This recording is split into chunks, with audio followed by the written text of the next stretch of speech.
가을이 무르익을 시기인데 늦더위 기세가 꺾이질 않고 있습니다. 추석을 앞두고 서울 등 전국 대부분 지역에 폭염특보가 확대됐는데요. 추석 연휴 전까지 33도 안팎의 고온이 지속될 전망입니다. 취재기자 연결해서 알아보겠습니다. 정혜웅 기자. 네, 과학기상부입니다. 요즘은 계절이 거꾸로 가는 것 같은데요. 9월의 전국적인 폭염특보 상당히 이례적인 거죠. 네, 그렇습니다. 9월에 폭염특보가 전국적으로 이어지고 또 장기화하는 건 다소 이례적입니다. 폭염특보는 지난 2008년 6월 1일부터 시행이 됐는데 9월에 폭염특보가 내려진 해는 작년에 포함해서 모두 5차례 정도입니다. 특히 중순 이후까지 폭염특보가 이어지는 건 2011년과 2022년 단 2회뿐입니다. 올해는 여름 내내 이어진 무더위가 초가을까지 길게 영향을 주고 있는데요. 기상청은 잠시 주춤했던 33도 안팎의 폭염이 연휴 전인 이번 주 후반까지 더 이어질 것으로 예보했습니다. 이에 따라 전남 곡성과 구례, 경남 의령과 진주에는 폭염 경보가, 또 동해안과 제주 산간, 내륙 곳곳을 제외한 전국으로 폭염주의보가 현재 확대 발령된 상태입니다. 서울 낮 기온이 오늘과 내일 33도, 또 모레는 34도까지 오르겠고, 밤 사이에는 서울 등 내륙 곳곳에서 다시 25도를 웃도는 열대야가 나타날 전망입니다. 전문가들은 우리나라 상층으로 더운 성질의 고기압이 자리하고 있는 데다 또 남쪽에서는 뜨거운 바다에서 수증기가 지속적으로 공급되고 있기 때문에 이번 주 폭염과 열대야가 지속할 것으로 예상했습니다. 이후 추석 연휴 날씨는 다소 유동적인 상황입니다. 기상청은 앞으로 한반도 상층을 덮고 있는 고기압의 확장과 수증 여부, 또 남해상에서 만들어지는 열대 요란의 발달 정도에 따라서 앞으로 날씨 상황이 달라질 것으로 내다봤습니다. 기상청은 오는 12일쯤 자세한 추석 연휴 날씨를 발표할 예정입니다. 지금까지 과학기상부에서 YTN 정혜윤입니다. 이례적인 긴 폭염에 에어컨, 선풍기 계속 틀었는데 전기요금 어떡하나 걱정되시죠? 8월 각 가정의 전기료가 지난해 8월보다 13% 정도 올랐는데요. 지난해보다 가구당 17,000원 정도 부담이 커진 것이라고 합니다. 취재기자 연결해서 들어보겠습니다. 김기봉 기자. 네, 김기봉입니다. 네. 올여름 전기료 폭탄이 우려됐었는데 실제로 전기료가 얼마나 나왔습니까? 예, 올해 8월 전국 가구의 평균 전기 사용량은 363kWh, 전기요금은 64,000원으로 집계됐습니다. 지난해 8월과 비교했을 때 사용량은 9%, 요금은 13%, 7,500원 정도 오른 것으로 나타났습니다. 역대급 무더위였던 날씨와 비교했을 때 생각만큼 그렇게 심한 요금 폭탄은 아니라는 평가도 있는데요. 요금이 증가한 가정만 떼서보면 요금 상승액은 더 커집니다. 지난해 동기 대비 올해 8월 요금이 오른 가구는 전체의 76%인데 이 가구들만 따지면 요금이 17,000원 정도 오른 것으로 나타났습니다. 요금이 10,000원 이하 오른 가구가 39%로 가장 많았고 10,000원에서 30,000원 사이 오른 가구가 28%로 뒤를 이었는데 100,000원 이상 오른 가구도 1%를 차지했습니다. 1인 가구 증가 등으로 인해 전기 사용 패턴도 달라져 지난해 8월과 전기 요금이 같은 가구가 1% 있었고 오히려 줄어든 가구도 23% 나왔습니다. 안 그래도 물가 부담이 큰 상황이라서 전기료 납부 부담되는 분들 많을 텐데요. 분할 납부도 가능하다고요? 네, 전기 사용량이 많은 7월에서 9월의 요금이 6월 전기료보다 2배 이상 증가했거나 월 요금이 10만 원 이상인 가구에 대해 분할 납부가 적용됩니다. 해당 월 전기 요금의 50%를 최대 6개월까지 분할 납부하도록 지원하는 제도입니다.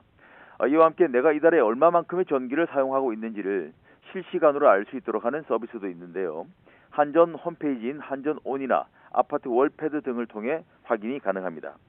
한전은 이와 함께 우리나라의 전기 요금이 다른 주요국보다 싸다고 설명했는데 같은 사용량으로 비교했을 때 일본과 프랑스는 우리나라의 2배, 미국은 2.5배, 독일은 3배 수준이라고 밝혔습니다. 지금까지 YTN 김기봉입니다. 주말에 뉴욕 증시가 급락한 영향에 우리 증시도 혼조세를 보이고 있습니다. 코스피와 코스닥이 동반 하락세를 나타내다가 코스닥은 조금 전에 상승으로 반전했습니다. 취재기자 연결돼 있습니다. 유한홍 기자, 코스피 얼마나 떨어졌습니까? 장 초반보다는 하락폭이 줄었습니다. 코스피는 1.79% 내린 2,498.67로 개장했습니다. 2,400선에서 출발했는데 코스피 2,400선은 지난달 5일 블랙 먼데이 이후 처음입니다. 다행히 현재는 2,500선을 회복했습니다. 코스피 하락은 외국인이 주도하고 있습니다. 외국인은 3,500억 순매도를 했고 기관은 순매도에서 순매수로 전환했습니다. 시가총액 상위 종목 대부분 하락하고 있습니다. 삼성전자는 2.5%, SK하이닉스는 2% 내렸습니다. 코스닥 지수도 1.46% 내린 696.25로 개장했습니다. 오전 내내 하락하다 조금 전 상승 반전했습니다. 현재는 0.2% 가까이 상승하고 있습니다. 개인이 800억 순매도를 하고 있고 외국인과 기관이 각각 400억씩 순매수를 하고 있습니다. 우리 증시 약세는 지난 토요일 새벽 뉴욕 증시 급락 영향으로 보입니다. 미국의 지난달 고용 증가폭이 시장 예상치를 밑돌면서 뉴욕 증시 3대 지수가 모두 하락했습니다. 다우 지수는 1%, S&P 500 지수는 1.7% 하락했고 기술주 중심 나스닥 지수는 2.6% 급락했습니다. AI 대장주인 엔비디아는 4%나 내렸습니다. 엔비디아는 최근 2주간 20% 넘게 하락하며 2년 새 가장 큰 폭의 하락세를 나타내고 있습니다. 애플과 마이크로소프트, 알파벳 등 대형 기술주 역시 하락 마감했습니다. 미국 경기 침체 우려가 되살아나며 위험자산 회피 심리가 우리 시장도 얼어붙게 하고 있습니다. 외국인 매도세 영향에 원달러 환율도 오르고 있습니다. 서울 외환시장에서 원달러 환율은 9.4원 오른 1337원에 개장해 1340원 선을 유지하고 있습니다. 지금까지 경제부에서 YTN 유환홍입니다. 추석 연휴 응급실 대란 우려가 커지자 정부가 오늘부터 군의관 235명을 추가로 투입합니다. 정치권에서는 의정 갈등 중재를 위한 협의체 추진에 나섰지만 의료계의 반응은 여전히 싸늘합니다. 취재기자 연결해서 내용 들어보겠습니다. 백종규 기자. 네, 사회부입니다. 네, 군의관들이 추가로 투입되는군요. 네, 추석 연휴를 앞두고 응급실 문제에 대한 우려가 커지고 있는데요. 오늘 대한응급의학의사회는 응급실 운영 차질로 이번 추석 연휴에 매일 환자 10,000명가량이 응급진료를 받지 못할 것이란 주장을 내놨습니다. 정부는 응급실 운영에 차질을 빚는 의료기관에 군의관 235명을 추가로 투입합니다. 하지만 군의관 투입과 관련해 실효성이 떨어진다는 지적이 이어지고 있는데요. 앞서 지난 4일 배치된 군의관 15명 대부분이 응급실 근무를 거부하면서 복귀를 요청했고 일부 병원 역시 응급실 근무에 적합하지 않다며 군의관들을 돌려보냈습니다. 하지만 정부는 군의관을 응급실이 아닌 다른 곳에 배치해도 돼 현장에선 도움이 된다는 입장입니다. 이런 가운데 보건복지부가 응급실 근무 거부를 파견한 군의관들을 징계하겠다고 했는데 국방부와 협의하겠다고 했다가 번복하면서 논란이 일었습니다.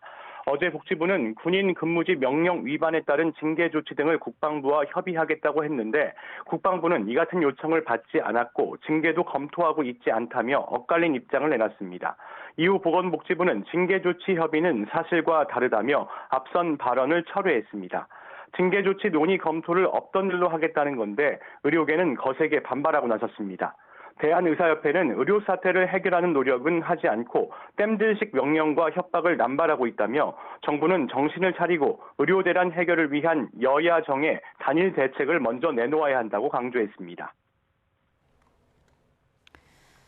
네, 정치권에서 얘기가 나오고 있는 여야 의정 협의체, 지금 의료계 참여가 불투명한 상황이라고요?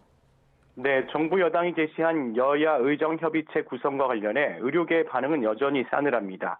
의대 증원을 둘러싼 정부와 의료계의 생각 차이가 크기 때문인데요. 일단 의료계는 사자협의체 구성에 대해 긍정적인 시선을 보내면서도 정부가 이미 확정한 내년도 의대 정원부터 원점에서 재논의해야 한다는 입장을 고수하고 있습니다. 대한의사협회는 협의체에 의료계가 참여하기 위해서는 2025학년도, 2026학년도 의대 증원 계획부터 백지화해야 한다고 주장했습니다. 그러면서 정말 의대 정원을 늘리는 것이 합당하다면 2027년이나 그 이후부터 증원 논의를 하는 게 당연하다고 지적했습니다. 하지만 정부는 내년도 정원 조정은 불가하고 2026년 이후 증원 문제에 대해 원점에서 논의해보자는 입장이라 대화가 이루어지기 힘든 상황입니다.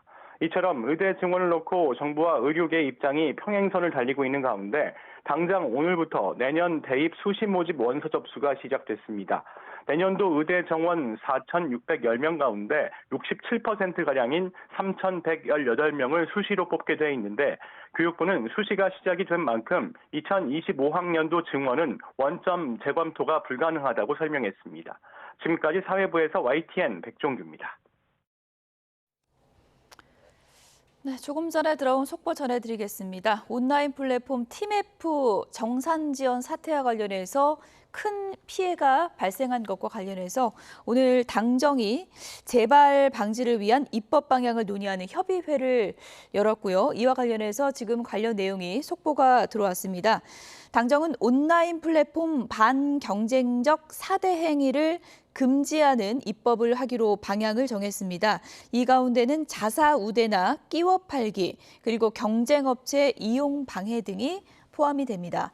또 지배적 플랫폼의 입증 책임을 강화해서 과징금을 올리기로 방향을 정했고요. 일정 기한 내 정산 의무를 부과하겠다.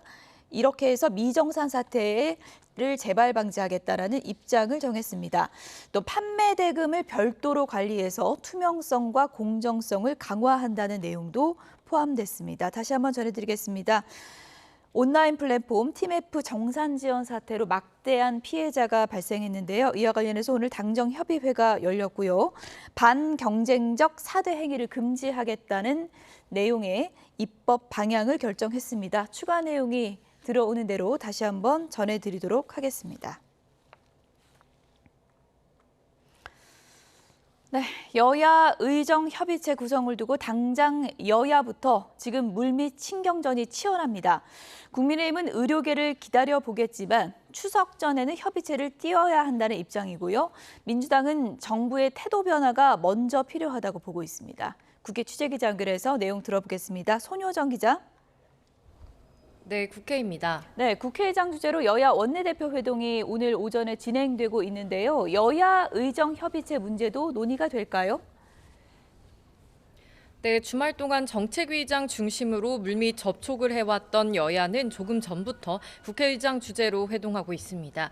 국민의힘 추경호, 더불어민주당 박찬대 원내대표가 의장실에 들어간 뒤 회동은 곧바로 비공개로 전환됐는데요.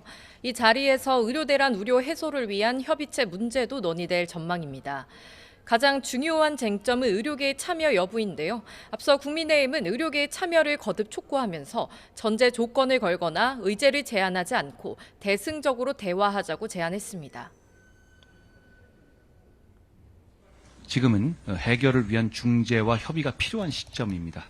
무엇보다 의료계의 대승적 참여를 부탁드립니다. 다만 긴 추석 연휴가 다가오는 가운데 의료계가 끝내 응하지 않는다면 여야 정만으로라도 협의를 시작하는 방안도 검토하고 있습니다. 반면 민주당은 국회 차원의 논의보다도 정부의 전향적인 태도 변화가 더 중요하다는 입장입니다. 정부가 정책 실패에도 무리수만 두고 있다며 의료대란을 초래한 데 사과하고 책임자를 경질한다면 완강한 의료계를 달랠 수 있다는 겁니다. 수차례 지적되어 온 문제를 정부가 허심탄회하게 인정하고 자존심보다는 국민 생명을 지킨다는 자세로 이 문제에 임해 주시기를 부탁드립니다. 일단 오늘 여야 원내대표가 만나는 만큼 국회에서부터 의정 갈등의 실마리를 찾을 수 있을지 주목됩니다. 오늘 오후에는 국회 대정부 질문이 진행되는데요. 어떤 내용이 다뤄질까요?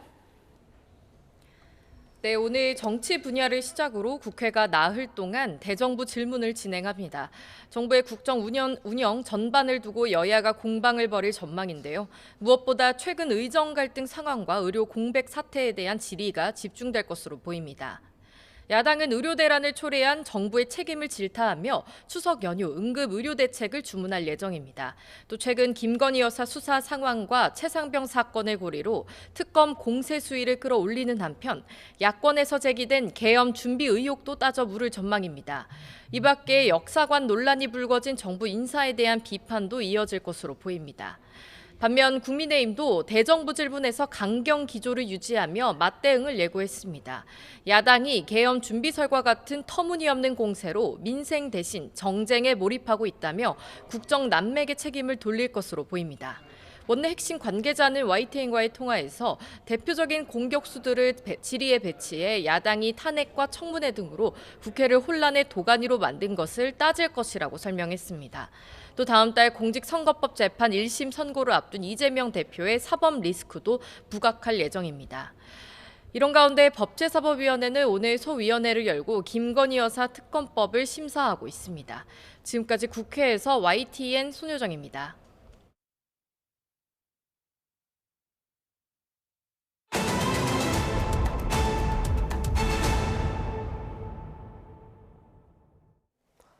이번석 검찰총장이 김건희 여사의 명품 가방 수수 의혹에 불기소 권고를 한 이 검찰 수사심의위원회 의견을 존중하겠다는 뜻을 밝혔습니다.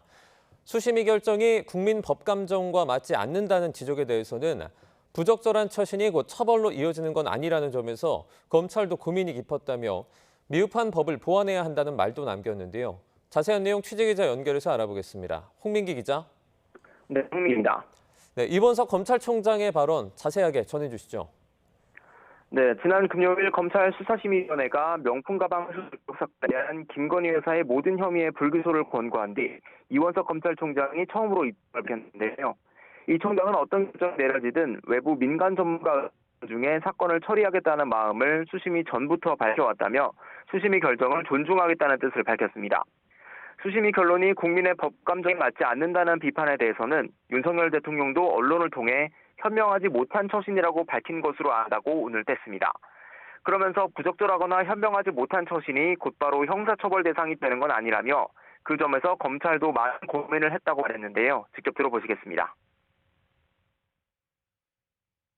현명하지 못한 처신, 부적절한 처신, 바람직하지 못한 처신이 그것이 곧바로 법률상 형사처벌의 대상이 되거나 범죄 혐의가 인정되는 것은 아니다는 점, 두 가지 문제가 차원이 다르다는 점에서 네, 외부 전문가들의 결정을 존중한다면서도 김 여사가 부적절한 처신을 했고 이를 법으로 처벌하기는 어려웠다는 심경을 토로한 것으로 해석되는데요. 이 총장은 그러면서 이번 기회에 공직자의 배우자에 대해서도 법령상 미비한 점을 정비할 필요가 있다는 개인적인 생각도 밝혔습니다. 앞서 지난 금요일 열린 검찰 수심위에서는 검찰 수사팀과 김 여사 측 변호인은 참석해 의견을 냈지만 가방을 건넨 최재형 목사 측은 참석하지 못해 반쪽짜리 결정이라는 비판도 나왔는데요. 이 총장은 이에 대해서도 누구를 불러서 물어볼지 어떤 자료를 요구할지 정하는 것도 모두 수심위가 결정한 것이라며 외부 전문가들이 낸 의견을 존중할 필요가 있다고 생각한다고 말했습니다. 또 수심위를 폐지해야 한다는 비판에 대해서는 결론이 뜻에 맞지 않는다고 해서 절차를 모두 없앤다면 법치주의에서 미리 정해둔 절차가 의미가 없게 된다며 상대 진영에서 일어난 일이라면 어떻게 반응할 것인지 생각해보고 더는 논란의 소지가 없도록 매듭지어야 한다고 생각한다고 말했습니다. 이 총장은 결론이 국민의 기대에 미치지 못했다면 모두 검찰총장인 자신의 지혜가 부족한 탓이라고 덧붙이기도 했는데요. 검찰은 오늘 13일로 예정된 이 총장의 퇴임식 전 김 여사에 대해 최종 무혐의 처분을 내릴 것으로 보입니다. 오늘 오후에는 문재인 전 대통령의 가족특혜 의혹과 관련해서 검찰의 증인신문이 열린다고요?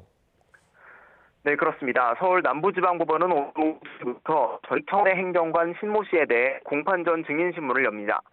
신 씨는 문재인 정부 시절 청와대 민정비서관실에서 근무하면서 문 전 대통령의 딸 문다혜 씨 가족이 태국으로 이주하는 과정을 도운 핵심 인물로 꼽힙니다. 사건을 수사하는 전주지검은 수차례 참고인 조사를 요구했지만 신 씨가 응하지 않자 신 씨의 주거지 근처인 서울 남부지법에 공판 전 증인신문을 청구해 인용된 것으로 전해졌습니다. 오늘 증인신문에서 검찰은 문 전 대통령의 전 사위 서모 씨가 관련 경력이 전혀 없는데도 항공사 고위직에 채용된 배경을 물을 것으로 보입니다. 또 다혜 씨 부부의 태국 이주에서 행정안을 받았는지에 대한 의혹도 끼날 방침입니다. 뇌물수수 혐의 피의자로 적시된 문 전 대통령은 불참할 것으로 알려졌고 뇌물 공여자로 지목된 이상직 전 의원은 현재 수감 중인 전주교도소에서 영상재판으로 참여하겠다는 뜻을 밝혔습니다. 지금까지 대검찰청에서 YTN 홍민기입니다.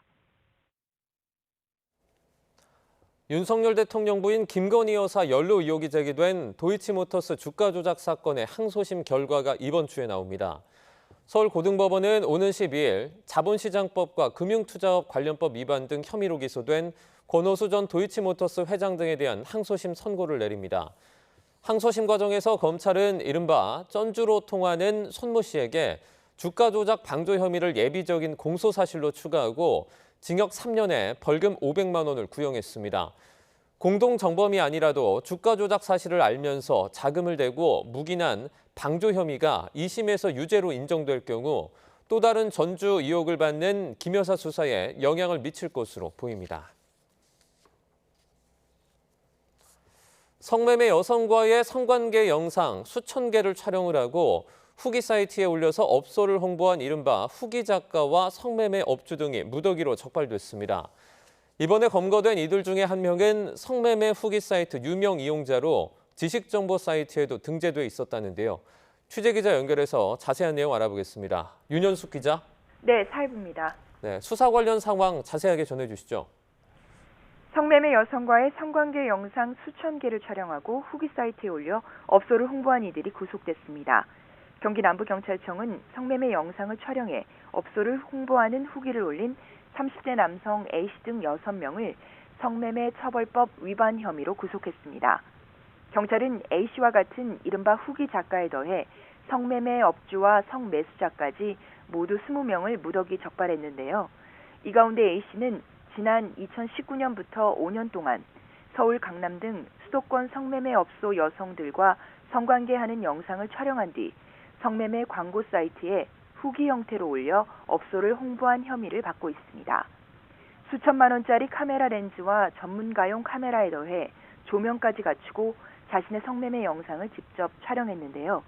경찰이 압수한 성관계 영상만 1,900개가 넘고 용량은 5TB에 이릅니다. 또 일부 영상은 성매매 여성의 예명, 나이와 같은 정보가 노출된 채 SNS 등에 유포된 것으로 확인돼 성폭력 범죄 처벌법 혐의도 적용됐습니다. 카메라 관련 박사 과정을 수료한 광학렌즈연구원인 A씨는 검은 부엉이라는 닉네임을 쓰는 성매매 후기 사이트 유명 이용자로 지식정보 사이트인 나무위키 등에도 등재되어 있었던 것으로 조사됐습니다. A씨를 비롯한 이른바 후기 작가들 5명은 모두 일반 직장인들로 부업 형태로 범행한 것으로 파악됐습니다. 경찰은 업주 등 피의자들의 범죄 수익금 12억 5천만 원에 대해서도 환수 조치했습니다. 또 이번 주 안에 검거한 피의자를 모두 송치하고 성매매 사이트 운영자에 대한 수사도 이어갈 계획입니다. 지금까지 사회부에서 YTN 윤현숙입니다. 서울 지하철 2호선 성수역 교각에서 콘크리트 일부가 인도로 떨어져 열차들이 2시간 넘게 서행했습니다. 경부고속도로에서는 이중 추돌 사고가 났는데 아찔한 사고에도 다행히 인명피해는 없었습니다. 사건 사고 소식 김희영 기자입니다. 철근이 보일 정도로 콘크리트가 떨어져 나갔습니다. 바로 밑은 사람들이 오가는 인도입니다. 콘크리트가 떨어진 교각 바로 아래에서부터 10m가 넘는 이곳까지 파편이 튀었습니다. 서울 지하철 2호선 성수역 교각 외벽에서 콘크리트가 떨어져 나간 건 어제 저녁 7시 20분쯤. 다행히 다친 사람은 없었지만 성수역을 지나는 열차들은 2시간이 넘도록 천천히 달렸습니다. 처음에 한 군데 떨어졌는데 저희 입장에서는 어떻게든 어느 군데서 또 떨어질지 모르잖아요. 그래서 일단은 시행원도 지킨 겁니다. 서울교통공사는 열차가 지연된 건 아니라며 날이 밝는 대로 현장을 점검해 콘크리트가 떨어진 정확한 원인을 조사할 계획이라고 밝혔습니다. 비슷한 시각 경부고속도로 부산 방향 신갈분기점 인근에서는 이중 추돌 사고가 났습니다. 다친 사람은 없었지만 한때 3개 차로가 통제되면서 2km 정체가 빚어졌습니다. 경찰은 진로 변경을 하려던 승합차가 고속버스를 들이받았고 그 충격으로 버스가 승용차까지 추돌한 것으로 보고 정확한 경위를 조사하고 있습니다. 소방대원들이 유리창을 뜯어내자 내부에 들어찼던 연기가 새어나옵니다. 밤 10시 45분쯤 인천 주안동에 있는 단독주택 2층에서 불이 났습니다. 불은 20분 만에 꺼졌는데 주민 2명이 대피했고 다친 사람은 없었습니다. 전라남도 광양에서는 자정쯤부터 전기 공급이 끊겨 아파트 1,700여 세대가 늦더위 속에 밤새 큰 고통을 겪었습니다. YTN 김이영입니다. 인천 서부경찰서는 역주행 사고를 낸 혐의로 20대 남성 A씨를 입건해 조사하고 있습니다. A씨는 어제 오전 9시 반쯤 인천 왕길동 도로에서 SUV를 몰다가 중앙선을 넘어 역주행해 마주오던 승용차를 들이받은 혐의를 받습니다. 이 사고로 승용차 조수석에 타고 있던 70대 여성이 숨졌고 60대 승용차 운전자도 경상을 입어 치료를 받고 있습니다. 어제 오후 2시쯤 경기 파주시 광탄면에 있는 제약회사 창고 지붕 위로 북한 쓰레기 풍선이 떨어져 불이 났습니다. 건물이 비어있어 다친 사람은 없었지만 지붕 330제곱미터가 불에 타면서 소방서 추산 8천여만 원의 재산 피해가 났습니다. 소방당국은 쓰레기 풍선을 공중에서 떨어뜨리기 위해 설치된 기폭제에서 불이 시작된 곳으로 보고 정확한 원인을 조사하고 있습니다. 월급 빼고 다 오르는 고물가 상황, 추석 선물도 부담입니다. 상황이 이렇다 보니 이번 추석에는 3만 원 미만의 중저가 선물 매출이 눈에 띄게 늘었습니다. 황보혜경 기자가 취재했습니다. 추석을 앞두고 대형마트에 마련된 선물 세트 코너입니다. 고물가에 허리띠를 졸라매다 보니 추석 선물도 적지 않은 부담입니다. 아무래도 선물 같은 게 비싸다 보니까 그냥 5만 원 미만으로 견과류나 떡 같은 걸로 이제 작은 걸로 준비를 하고 있어요. 한두 집도 아니고 여러 집 하니까 10만 원 넘는 건 아무래도 경제적으로 부담이 되죠. 이러한 고물가 상황을 반영하듯 올 추석을 앞두고 특히 통조림이나 김, 생활용품 같은 중저가 상품이 많이 팔리고 있습니다. 수산물 선물 세트 중에서는 만 원이 넘지 않는 9,900원짜리 김 제품이 판매 1위에 오르기도 했습니다.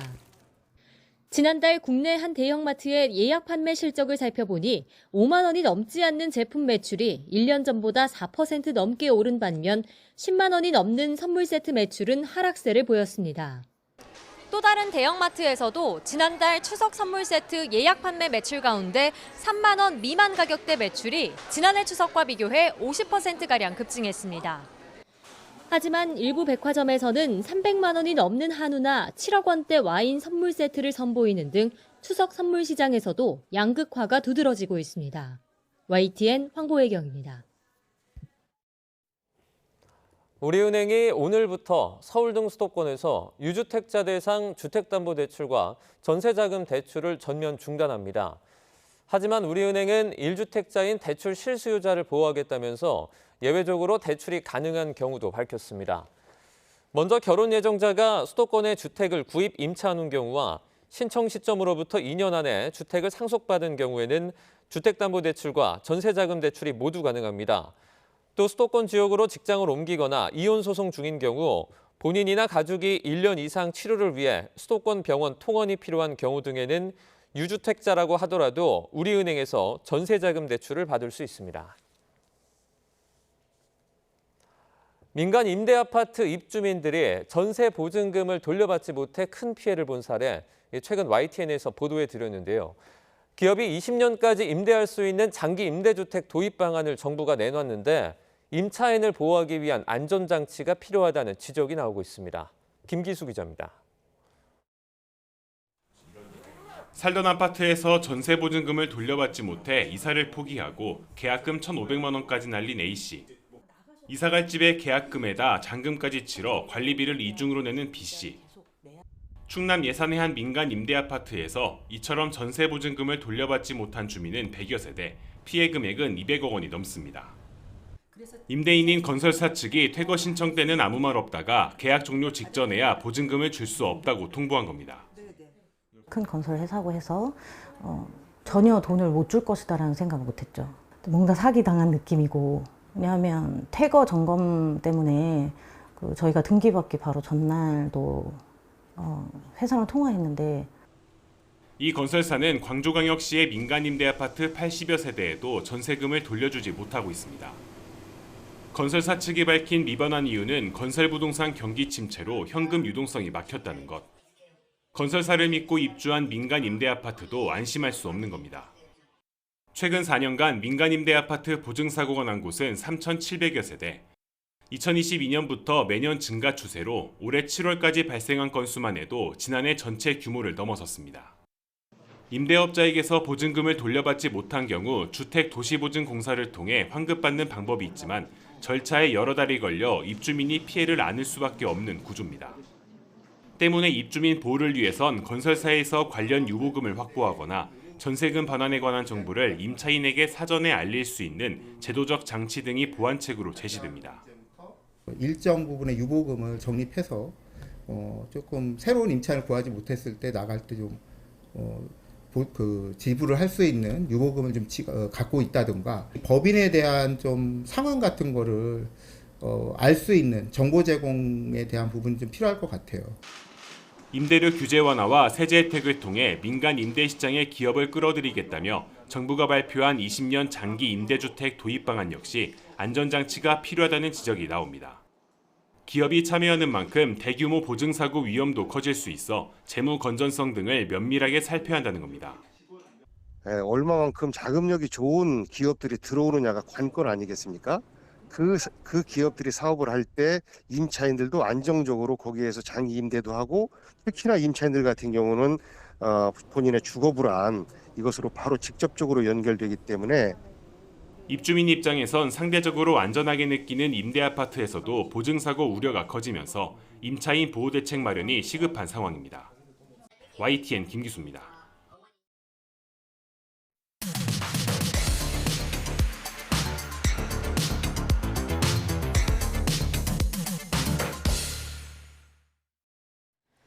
네, 각이 살아있는 정치평론 시사정각 시작하겠습니다. 오늘은 윤희석 국민의힘 선임대변인, 서용주 맥 정치사회연구소장 두 분을 모셨습니다. 어서 오세요. 네, 안녕하세요. 네. 오늘 첫 번째 주제어는 영상으로 보겠습니다. 검찰이 문재인 전 대통령을 뇌물수수 혐의 피의자로 적시한 건 특혜 채용 의혹을 받는 전 사위 서모 씨의 급여가 결과적으로 문 전 대통령의 경제적 이익이 됐다고 봤기 때문입니다.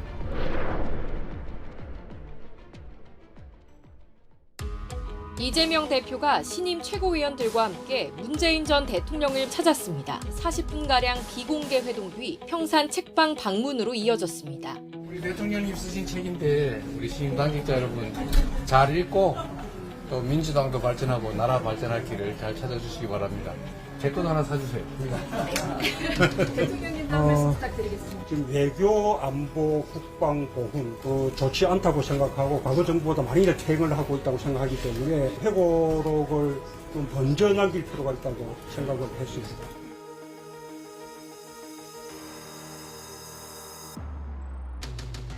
지금 현 정부가 하고 있는 작태는 정치적으로도 법리적으로도 도저히 이해가 되지 않는 정치 탄압이고 한줌의 지지 세력을 결집하기 위한 수단 아니냐. 기본적으로 나나 가족이 감당할 일이지만 당에게 고맙게 생각한다. 양산이 검찰 수사의 도피처가 될 수는 없습니다. 이재명 대표와 문재인 전 대통령의 5월 동주가 애처롭습니다. 노골적인 의도가 담긴 꼼수 회동입니다. 우리 이제 이재명 대표님이 우리 평산 책방 재단 본회의원도 하시기로 했거든요. 깜짝 놀라겠습니다. 두 분이 검찰 개혁의 위원에 대해서 공감을 했고 위기를 자초한 두 사람의 방탄 동맹이기도 합니다.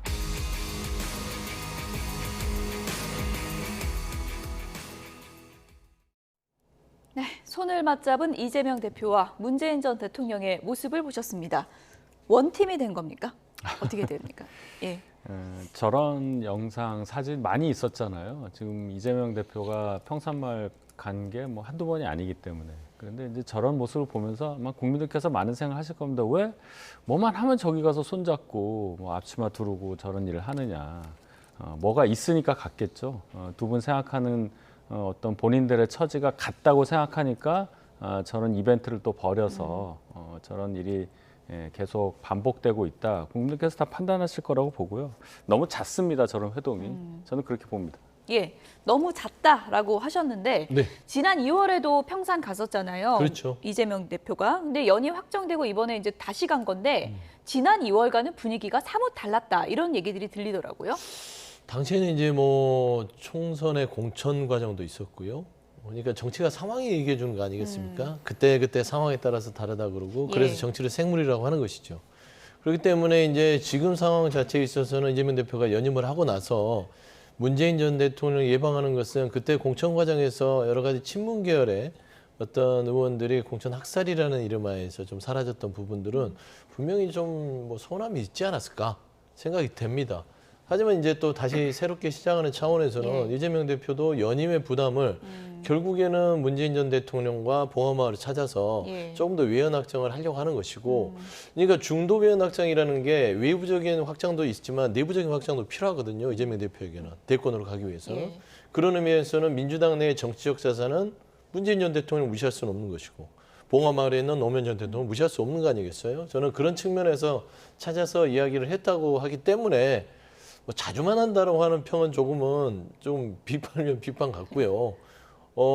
따지고 보면은 이재명 대표에게 지금 남은 숙제는 문재인 전 대통령의 어떤 지난 총선 과정에서 앙금 자체를 하나씩 이제 조금 이제 이 보듬는 과정들이 필요하지 않을까라고 판단한 것 같아요. 그래서 이제 시작이다라는 측면에서 그냥 보면 될 것 같고, 그 내용 측면에서는 뭐 곧 이어서 얘기하겠지만 방탄연대다 이거는 도무지 납득이 안 돼요. 방탄이 되나요? 저기 손잡으면은 검찰 수사를 안 할 겁니까? 재판이 뭐 판결이 나올 게 안 나오겠습니까? 그거는 이제 갖다 붙이는 정치적인 레토릭이다.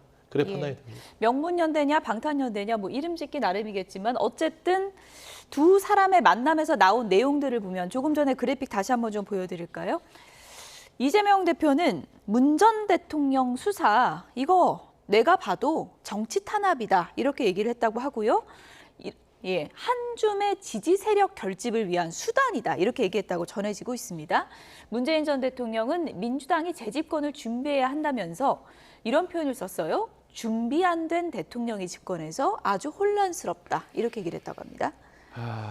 검찰 수사를 정치 탄압이다라고 얘기하는 건 전직 대통령에 대해서 수사하는 것에 대해서 특별한 감정을 갖고 이재명 대표가 얘기하는 거라고 봐요. 물론 전직 대통령을 지내신 분들에 대해서 자꾸 이 검찰 수사가 이루어지는 것은 일단 여야를 막론하고 대단히 불행한 일입니다. 우리나라 국민들께. 그러나 어떤 식으로든 문제가 있기 때문에 수사가 있는 거고요. 문재인 대통령이 재임 중에 하셨던 말대로 법대로 하면 되는 거예요. 국민들께서는 지금 본인의 이 자녀 관련한 의혹에 대해서 상당히 의심스러운 시선으로 보고 있는 게 사실이고, 그것을 실행했다고 볼 수 있는 이상직 전 의원은 이미 재판받고 형을 살고 있잖아요. 그래서 이 부분에 대해서는 수사는 피할 수 없다. 정말 억울하시면 수사 잘 받으시면 되는 거라고 보고, 한 줌의 지지 세력을 얘기해서 도대체 누구를 얘기하는지 잘 모르겠습니다. 그럼 이 검찰 수사가 진행되는 과정에 대해서 적대적으로 얘기할 수 있는 여권 전체를 그런 한 줌으로 보는 건지, 그 인식에 대해서는 제가 아까 조승래 대변인이 말씀하셨던데 다시 한번 확인을 해봐야 될 것 같고, 준비 안 된 대통령이 집권해서 혼란이다. 글쎄요. 문재인 대통령 5년 동안에 그러면은 김정은 말만 믿고 안보 불안을 초래하고 뭐 집값 폭등시키고 탈원전했다가 에너지 위기 나오고 이런 것은 그런 준비된 대통령의 모습이었습니까? 그런 반문을 할 수 있기 때문에 그렇게 적절한 표현으로 저는 생각이 안 됩니다. 얼마 전에 윤석열 대통령이 언급한 반국가 세력 놓고도 누구냐라고 이제 논란이 있었는데 한 줌의 지지 세력 이것도 좀 논란이 될 것 같거든요. 누굴 얘기하는 거예요? 비유적인 얘기 같아요. 그러니까 이제 이 보수층의 강성 지지층을 끌어들이기 위한 하나의 정치 보복성 전직 대통령의 수사 아니냐 얘기를 하면서 한 줌이라고 얘기했던 것 같은데요. 결국에는 윤석열 대통령이 대통령으로서 한쪽만 보고 지금 국정 운영을 하는 게 아닌가. 그렇기 때문에 국민 전체를 보고 좀 국정 운영을 했으면 좋겠다라는 저는 정치적인 표현이라고 생각합니다. 예를 들어서 지금 문재인 전 대통령도 그렇고 이재명 대표도 그렇지만 지금 문재인 전 대통령 같은 경우의 수사가 뭐 저도 개인적으로 이재명 대표 생각뿐만 아니라 이건 정치보복 수사라고 생각해요. 법률적으로 정치적으로도 이 시점도 그렇고 노무현 전 대통령도 당시에 수사를 할 때 이명박 정권에서 예를 들면 또 이게 가족을 건들면서 들어왔어요. 딸과 배우자에 대한 수사로 해서 노무현 전 대통령을 죽음에 이르게 했고 이번에도 문재인 전 대통령을 결국에는 딸과 이 주변의 가족을 가지고 또 수사를 하기 시작하는데 결국에는 문재인 전 대통령 당당하게 임하겠다고 했습니다. 저는 이 부분에 대해서는 윤석열 대통령의 후보 시절의 얘기가 생각나요. 검사가 수사로 정치보복을 하면 깡패지 수사냐. 그러니까 결국에는 검찰로서 대할 건지 아니면 정치보복을 하는 깡패로서 대할 건지는 문재인 전 대통령의 어떤 입장을 쭉 지켜보면 알 수 있을 것 같습니다. 어찌됐든 지금 뭐 문재인 전 대통령 가족특혜 수사에 대해서 검찰 수사망이 좁혀지다 보니까 이재명 대표나 문재인 전 대통령 사법 리스크라는 이제 공통점을 안게 된 거고, 그래서 민주당이 지금 뭐 단합의 계기가 됐다 이렇게 보는 시각이 많지 않습니까? 그러니까 상황이 그렇게 펼쳐지니까 그렇게 보는데 문재인 전 대통령 같은 경우는 이재명 대표와 방탄연대를 할 이유가 하등이 없죠. 왜냐하면 이 부분을 지금 정치보복으로 규정하고 본인이 잘 대응하실 문제이지 이거를 이재명 대표의 어떤 오랫동안의 윤석열 정부의 공격과 같이 들어가서 한다는 것들은 뭐 이재명 대표에 도움이 안 되고 문재인 전 대통령에 도움이 안 됩니다. 결국엔 이건 방탄이 아니라 잘못된 정치보복 수사에 대한 명확한 본인의 의지 그리고 메시지를 내는 게 중요하지, 당 속으로 들어와서 이거를 방탄하게 하는 순간 마치 아무 일도 아닌 부분들에 있어서 아무 일인 것처럼 되기 때문에 저는 그냥 어떤 만남 가운데서 공감하는 부분은 있으나 아예 이거를 방탄연대로 가겠다는 어떤 교류 같은 거는 저는 전혀 엿보지 못했다고 사법 판단됩니다. 리스크 대응을 위한 뭐 전략적 연대나 이렇게 더 심화되진 않을 것이다. 전혀 아니에요. 예를 들면 그냥 페이스북에 좋아요 누르는 정도 수준의 그런 반응이었다. 그렇게 보시면 될 것 같습니다. 알겠습니다. 조승래 수석 대변인이 어제 두 사람의 만남 이후에 기자들에게 이런 얘기를 공개했는데요. 들어보시죠.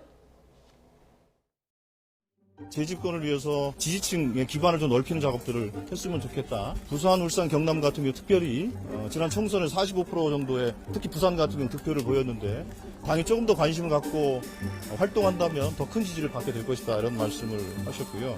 특별히 민주당이 재집권을 위한 이런 준비를 좀 하셨으면 좋겠다라는 말씀을 하셨고, 특별히 최근에 그 부분에 대해서는 이재명 대표와 문재인 대통령이 공감을 하신 게 준비되지 않은 대통령이 집권을 해서 지금 이 나라를 엄청나게 혼란으로 몰고 가고 국민들의 불안을 키우고 있는 이 상황이 국민들의 걱정이 매우 크지 않습니까?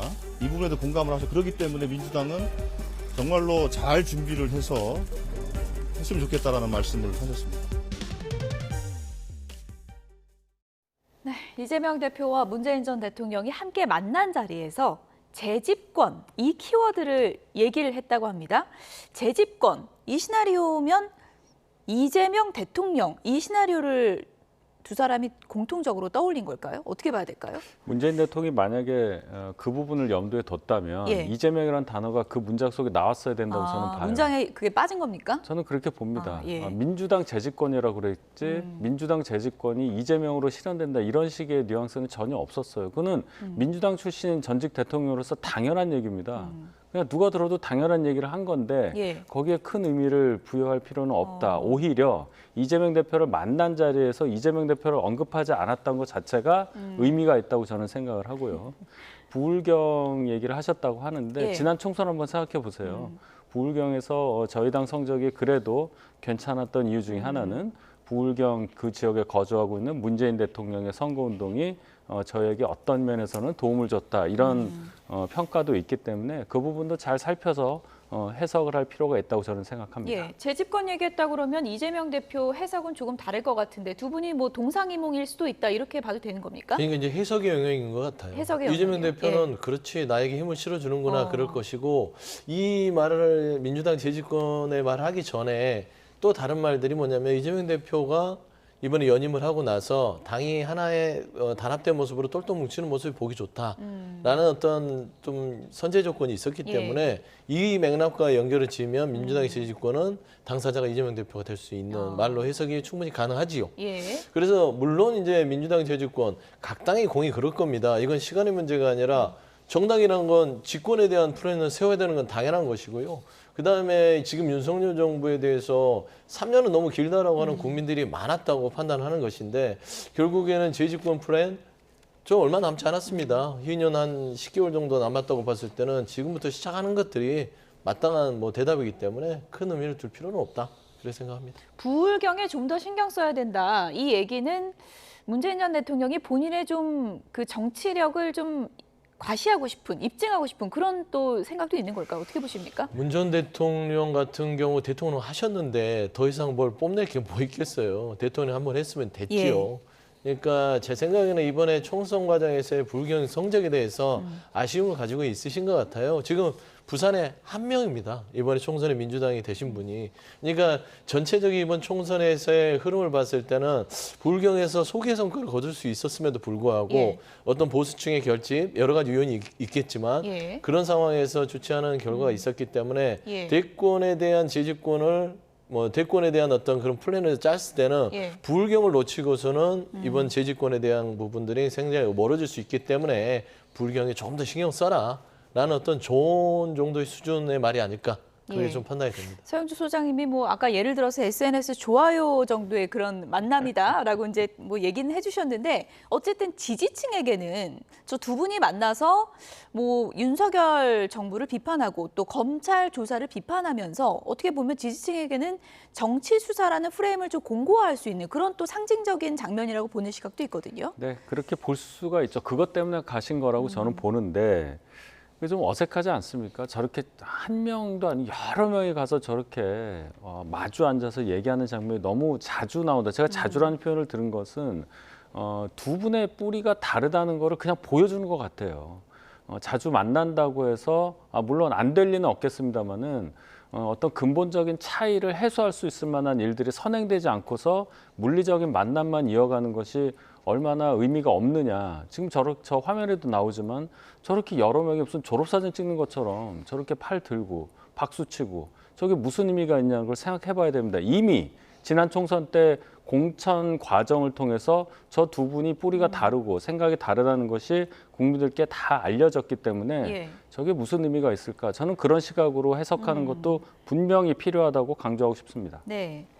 어쨌든 조금 전에 영상 보니까 이재명 대표가 뭐 평산 책방에 이제 후원회도 또 활동을 강제적으로 하게 된 건지 자발적으로 하게 된 건지 모르지만 하게 됐는데 두 분의 만남이 좀 빈도가 잦아질지 그 부분을 좀 관심 있게 지켜보겠습니다. 다음 키워드 보여주시죠.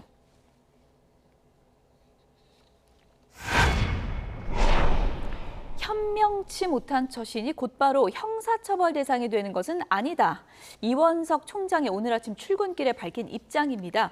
김건희 여사의 명품 가방 수수 의혹 사건에 대해서 수사심의위가 불기소를 권고한 결정에 대해서 이원석 총장이 오늘 아침에 입장을 밝힌 것인데요. 그 내용부터 좀 들어보겠습니다.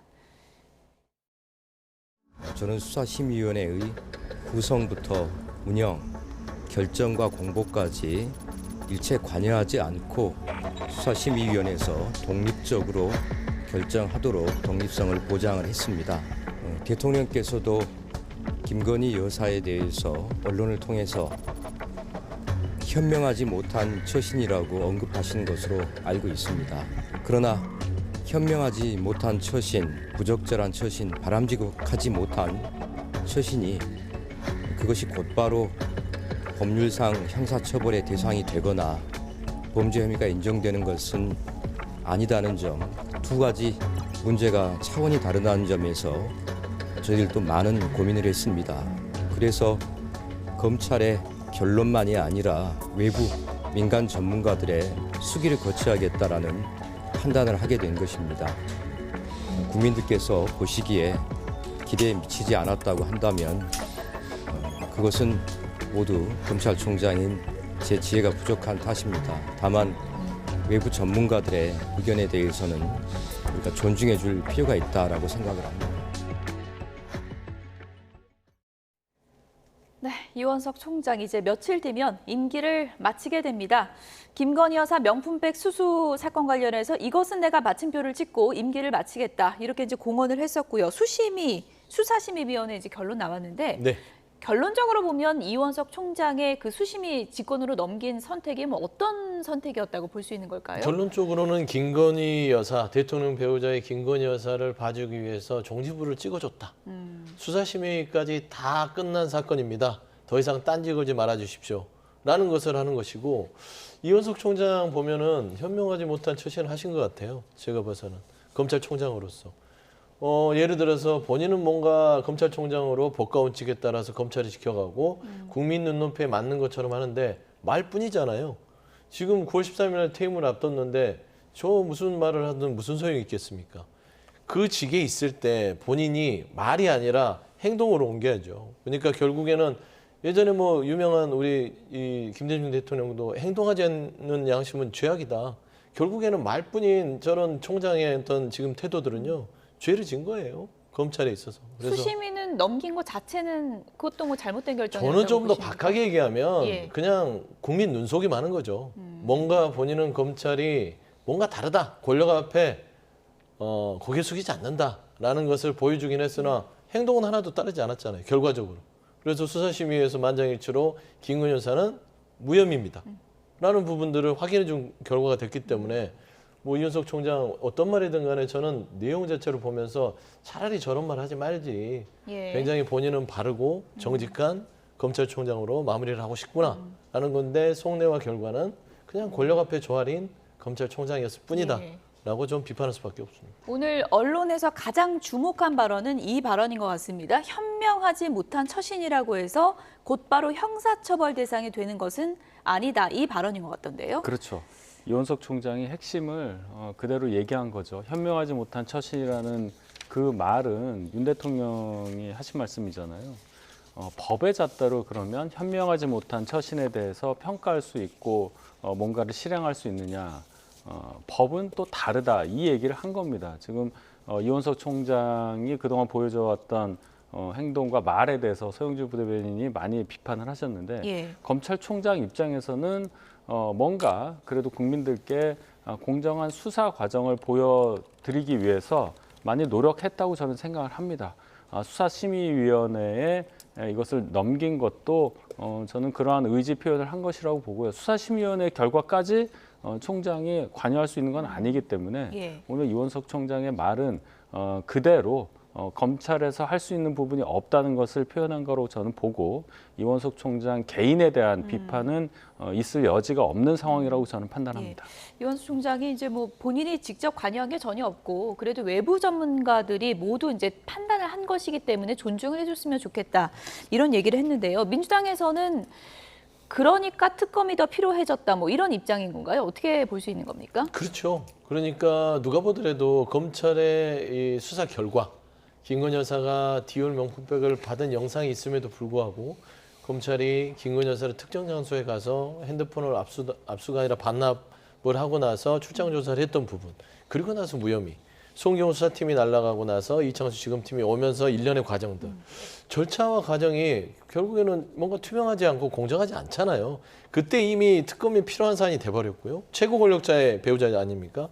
거기에 수사심의에서도 만장일치긴 하나 또 심의위원들의 결정이라고는 하지만 최소한 검찰과 이 김건희 여사 측 변호인만 그 수사심의에 가서 설명을 하고 나머지 그 여기에 대해서 본인이 청탁을 했다고 주장하는 최재형 목사에 대한 어떤 의견들은 전혀 듣지 않은 상황에서의 수사심의의 결과는 결국엔 특검의 여지를 명확하게 남기지 않았나라고 말할 수밖에 없습니다. 네. 김건희 여사의 사과 문제를 놓고 한동훈 대표와 용산 간에 불편한 기류가 있었던 적도 있고요. 어제 한남동 관저에서 만찬이 있었다고 하는데요. 비공개 만찬이긴 한데 언론의 보도가 많이 됐고요. 누가 초대되고 누가 초대되지 못했는가 이 부분을 놓고 지금 논란이 되고 있습니다. 김종혁 최고위원의 얘기 들어보시죠. 저는 안 갔습니다. 안 간 건 확실해요. 근데 제가 장동혁 최고위원한테 전화를 해봤더니 본인은 아니라고 그러고 그리고 나머지 최고위원 중에서 뭐 진종호 의원 이제는 못 해봤지만 김민전, 이뇨한, 김재원 이런 분들 전화했더니 전화를 안 받으세요 아침에 통화 중이거나 그래서 확인은 잘 못 해봤어요. 한동훈 대표도 참석 안 한 거죠? 네, 안 한 걸로 알고 있습니다. 또부하고 만찬은 연기를 한 다음에 따로 불렀다 이렇게 얘기하기는 곤란하잖아요. 그래서 그 명단이 다 확인이 된 다음에 그것도 그 사실 여부도 아직까지 확인이 안 됐잖아요. 조금 삐딱하게 본다면 야 이거 무슨 뭐 추석 이전에 하는 거를 추석 이후로 옮겨놓고서 추석 이전에 그럼 왜 하는 거야? 뭐 이런 식으로 비판적으로 바라볼 수도 있어서 뭐 진실은 그 중간 어디쯤에 있지 않을까 싶긴 합니다. 네, 지금 뭐 한남동 관저에서 만찬이 있었다 이런 보도가 나오고 있고요. 김종혁 최고위원 나는 거기 못 갔다 하는데 일부 최고위원은 또 갔다 그러고요. 누군 가고 누구 못 간 겁니까? 그래서 제가 지금까지 파악한 바로는 예. 아주 극소수의 지도부 극소수 지도부. 극소수요. 예. 예. 분이 간 것으로 판단이 예. 되고 또 수도권 중진 한 분도 간 것으로 판단이 되고 지금 출석부는 아직 안 나왔습니까? 예, 아직 안 예, 나왔습니다. 나왔습니까? 그래서 예. 총 원도 몇 명인지도 모르고 그래서 예. 아마 뭐 지도부를 부르는데 예. 어떤 분은 빼고 부르고 이런 차원은 아니었던 걸로 저는 판단합니다. 예. 지도부 중에 누가 간 거는 맞아요?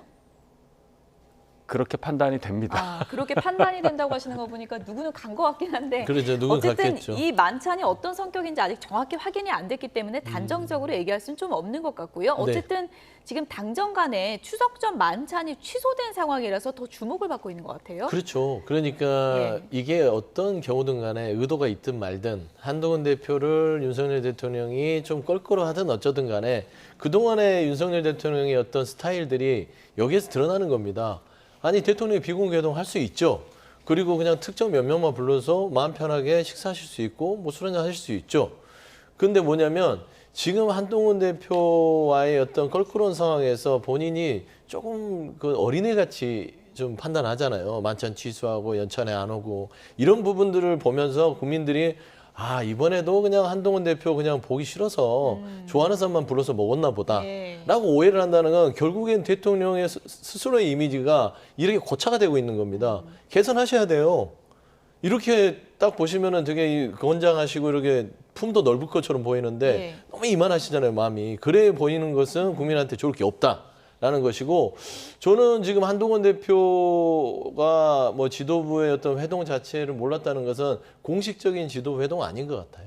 그러니까 중진 의원들을 불러다가 그냥 마음 편하게 얘기를 하면서 누구 한 분 정도를 부르지 않았을까.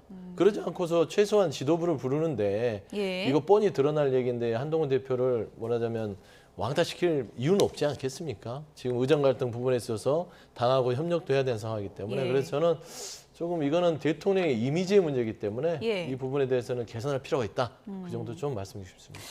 어쨌든 뭐 공식적인 만찬은 아니었기 때문에 친분 있는 분들이 이제 소소하게 모인 걸 수도 있지만 하필이면 또 안 갔다고 지금 나오는 사람들이 친한 게라서 좀 오해를 받고 있는 것 같은데 김종혁 최고위원 발언이 좀 오해를 살 수 있는 게 장동혁 최고위원도 안 갔다 그러고 이뇨한, 김재원, 김민전 최고위원이 전화를 안 받는다 그랬거든요. 그러면 전화를 안 받는 분들은 다 간 거예요? 아니면 그거와는 상관없는 겁니까? 아닙니다. 그 아침에 라디오에서 그러니까 새벽 기사가 하나 나오고 거기에 대해서 라디오 진행자의 질문에 답하는 과정이었잖아요. 그래서 본인이 급히 최고위원분들에게 확인차 전화를 하신 것 같은데 전화 안 받은 사연은 많죠. 지금 말씀하신 여러 명 중에 상당수는 안 간 걸로 확인이 돼요.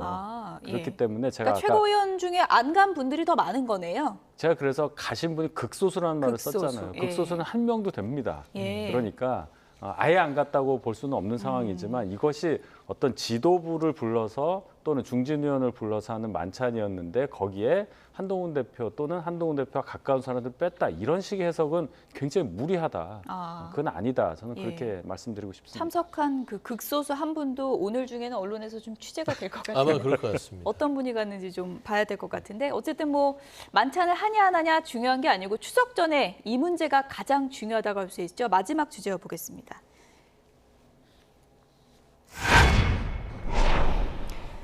의료계 참여해달라 여야 의정 협의체를 띄운 한동훈 대표가 오늘 아침 최고위원회에서 의료계에 이렇게 호소를 했습니다. 내용부터 듣고 오겠습니다. 지금은 해결을 위한 중재와 협의가 필요한 시점입니다. 서로 대화의 전제 조건을 걸거나 의제를 제안해서 참여가 막혀서도 안 된다고 생각합니다. 이 협의체 의제는 단 하나입니다. 국민의 건강입니다. 구체적으로 의대 정원, 명절의 비상의료 대책, 지방의료와 필수의료의 대책, 예산 등 실용적인 논의가 이루어지길 기대합니다. 무엇보다 의료계의 대승적 참여를 부탁드립니다. 그러면 지금 상황에서 보면 내년에 교육이 과연 제대로 될 것인가 하는 게 저희 교수들이 가장 큰 걱정이고요. 이건 지원이 되지 않더라도 만약에 올해 학생들이 전원 유급이 되거나 휴학이 되거나 했을 때 특히 1학년 같은 경우는 현재 2배 이상의 교육을 인원이 교육을 받아야 되고요. 그러면 여러 가지 지원도 하나도 없는데 학생들은 2배가 돼서 교육을 받아야 되는 거죠.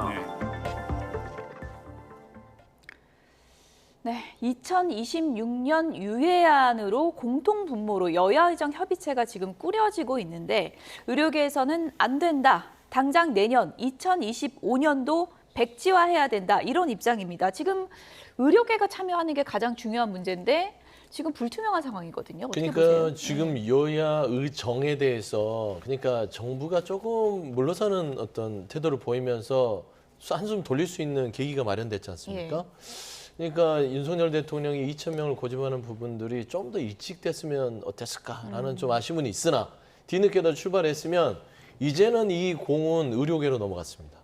지금 아까 뭐 의료 교수협회 협의회 대변인께서 얘기했지만 이런 문제들 뭐 25년도에 이렇게 증원이 돼서 교육 문제들 지원이 없는데 어떡할 것이냐라는 것들은 나와서 얘기를 하세요. 중요한 거는 이 여야 의정을 차려놨으면 거기를 걷어차는 순간 이제는 국민들이요 의사를 존중하지 않습니다. 더 이상. 뭐냐면 국민의 생명과 건강을 최우선으로 갖는 거는 정부의 가장 큰 덕목이긴 하나 의사들에게도 책임이 있는 거 아니겠어요? 그러니까 국민의 생명을 담보로 말하자면 본인의 성과로 삼으려는 정부도 문제가 있지만 의사들도 국민의 생명을 담보로 본인들의 이익을 챙기려고 해서는 안 되는 거 아니겠어요? 그게 비록 대통령이든 그게 비록 의사라 할지라도 국민의 생명과 건강에 대해서 시급한 상황에 대해서는 그 어떤 이유도 없이 저는 협상에 빨리 나와서 추석 전에 국민들이 건강에 대해서 생명에 대해서 좀 불안해하지 않도록 해야 된다. 이제는 공은 의료계로 넘어가고 있습니다. 그래서 의료계 내에서 좀 여러 가지 목소리가 있으나 하나의 목소리를 담아서 저는 여야 의정 어떤 이 테이블에 나와서 빠른 조속한 시일 내에 국민들한테 좀 납득할 만한 대안을 제시할 수 있는 어떤 그런 협상들에 좀 임했으면 좋겠다. 좀 그런 말씀 드립니다.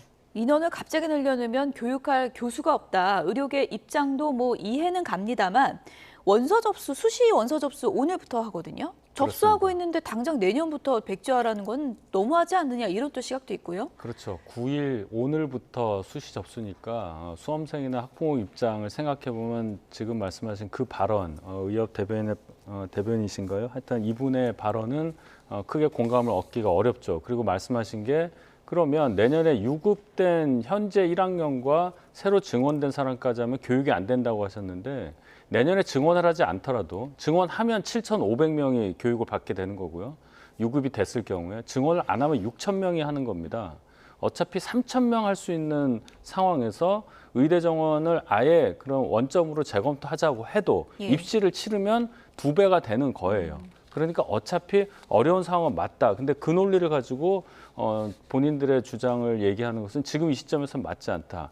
이런 식으로 가면은 과거 일본에서 69년도에 동경대 입시가 아예 없었던 그런 상황까지 가자 뭐 이런 주장밖에 안 들리기 때문에 이제는 공이 의료계 쪽으로 갔다. 의료계 쪽에서도 단일한 목소리로 뭔가 대안을 내면서 여야 의정 협의체에 반드시 참여할 수밖에 없는 상황이 됐다. 저는 그렇게 판단합니다. 네. 지금 뭐 여야 할 것 없이 의료계 반드시 참여해야 된다 이런 목소리 내고 있는데요. 여야 정이 아니라 여야 의정이 함께 출발할 수 있는 좀 협의체가 돼야 할 것 같습니다. 지금까지 윤희석 국민의힘 선임대변인, 서용주 맥 정치사회연구소장 두 분이었습니다. 고맙습니다.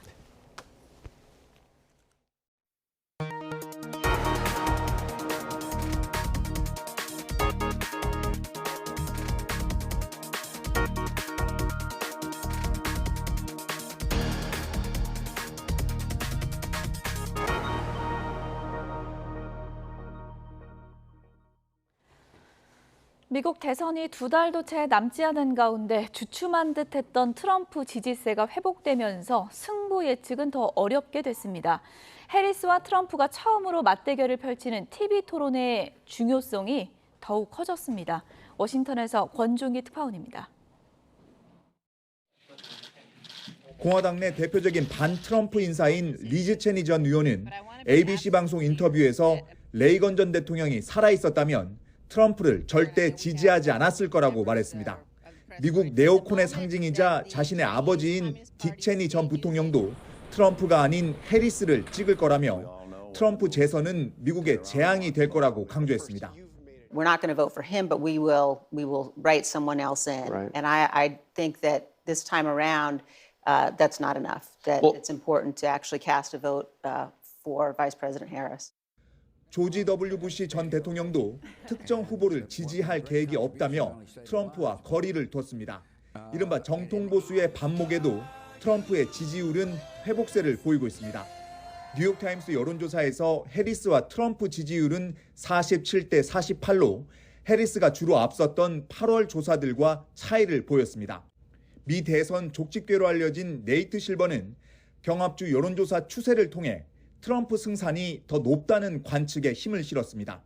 수치상으론 해리스가 미세하게 앞서지만 대부분 경합주에서 트럼프 지지율이 오르고 있다는 점을 주목한 겁니다.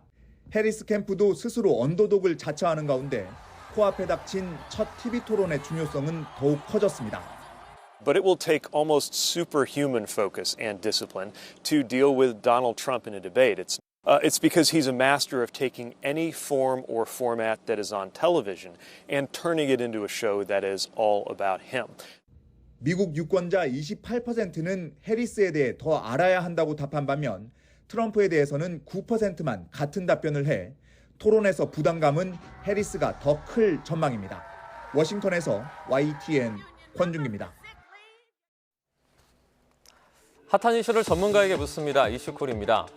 장마와 폭염이 유독 기승을 부린 올해, 그럼에도 프로야구의 인기가 악천후를 뚫고 고공행진을 이어가더니 지난달 28일 900만 관중을 이미 돌파를 했고요. 이제 1000만을 눈앞에 두고 있습니다. 정규 시즌 선두를 달리는 기아의 김도영 선수 활약도 눈에 띄는데요. KBO 리그 역대 세 번째로 타율은 3할 때 30, 30 그리고 100득점, 100타점까지 달성을 하면서 각종 기록을 새롭게 쓰고 있습니다. 국내 선수 최초로 이 40-40 도전을 이뤄낼 수 있을지도 큰 관심이 쏠립니다. 남은 정규 시즌 경기 10여 개를 놓고 막판 뜨거운 순위 경쟁이 이어지고 있는데요. 현재 4위인 두산과 5위인 KT에 이어서 SSG, 한화, 롯데 그리고 NC 등이 마지막 5번째 티켓을 놓고 쟁탈전을 벌이고 있습니다. 프로야구 관전 포인트 민운기 야구 해설위원과 짚어보겠습니다. 전화 연결돼 있습니다. 나와 계시죠? 네, 안녕하세요. 네, 안녕하십니까. 이제 국내 프로야구 인기가 정말 하늘 높이 치솟고 있습니다. 시즌 전에, 그러니까 초반에는 좀 부진 우려를 뒤엎고 나서 좌석 완판 행진이 이어지더니 곧 1000만 관객을 돌파할 거란 전망이 나오고 있는데요.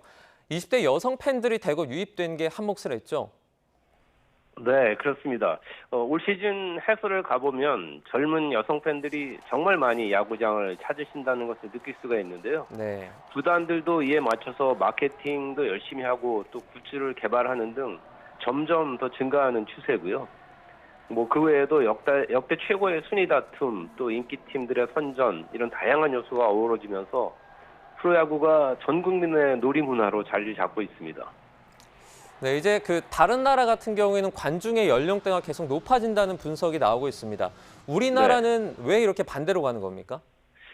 그것도 참 특이한 현상인데요. 일단은 그 야구장을 찾는 가성비, 그리고 흥겨운 응원 문화, 또 SNS 등을 통해서 활발한 젊은 층의 팬 소통 이런 부분들이 큰 역할을 하면서 굉장히 젊은 층에 어필할 수 있는 요소들이 많이 있습니다. 네. 그리고 또 젊은 야구 스타들이 많이 배출되는 것도 큰 요인으로 보고 있습니다. 네, 그리고 이제 프로야구 높은 인기에 큰 역할을 하는 선수입니다. 지금 선두 기아의 3년차 김도영 선수 얘기를 빼놓을 수가 없는데요. 네. 단일 시즌, 그러니까 타율은 3할이고 30, 30에 100타점, 100득점까지 이 정도면 기록 제조기라고 봐도 되겠죠? 그렇습니다. 이미 최연소 30홈런 30도루 기록을 비롯해서 대단한 기록들을 세워가고 있는데요. 네. 폭발적인 스피드에 장타력까지 겸비하면서 최고 스타로 떠올랐고 또 강력한 MVP 후보로도 꼽히고 있는데 도영아 너 땜시 살아야라는 그 지역 유행어까지 탄생했을 정도입니다. 네. 현재 35홈런 38도루로 국내 선수 최초로 40홈런 40도루 기록도 노리고 있는데요. 기아를 넘어서 이제 전국구 스타로 KBO 리그의 얼굴로 성장하고 있습니다. 네, 지금 기아가 어제입니다. 키움을 5대2로 꺾으면서 4연승을 했고요. 이제 80승 선착을 하면서 매직 넘버 6, 그러니까 6경기만 남겨두게 됐습니다. 네. 역대 KBO 리그 전적을 이제 분석을 해보면 정규 시즌에서 우승할 확률이 지금 95%에 달한다고요? 그렇죠. 80승에 선착한 팀 중에 정규 시즌 우승을 못한 것은 역대 딱 한 번밖에 없었거든요. 네. 거의 뭐 95% 승률인데 현재 12경기를 남겼고 매직 넘버가 6.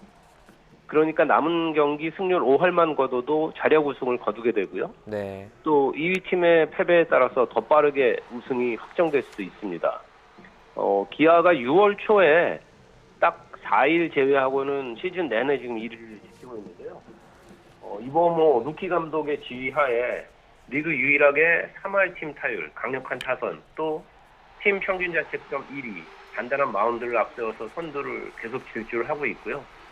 실은 그 선발진에 일단 부상 등 어려움도 있었는데 심지학 단장과 프런트에서도 아주 적극적이고 빠르게 대처를 하면서 계속 강한 전력을 유지를 하고 있습니다. 네, 지금 해설위원님 정규 시즌에 대한 어떤 우승 확률도 상당히 높지만 우리가 네. 이런 경우에 그러니까 그 정규 시즌에서 그 우승을 한 경우에 한국 시리즈 가서도 또 우승을 할 확률이 많이 높아지지 않습니까?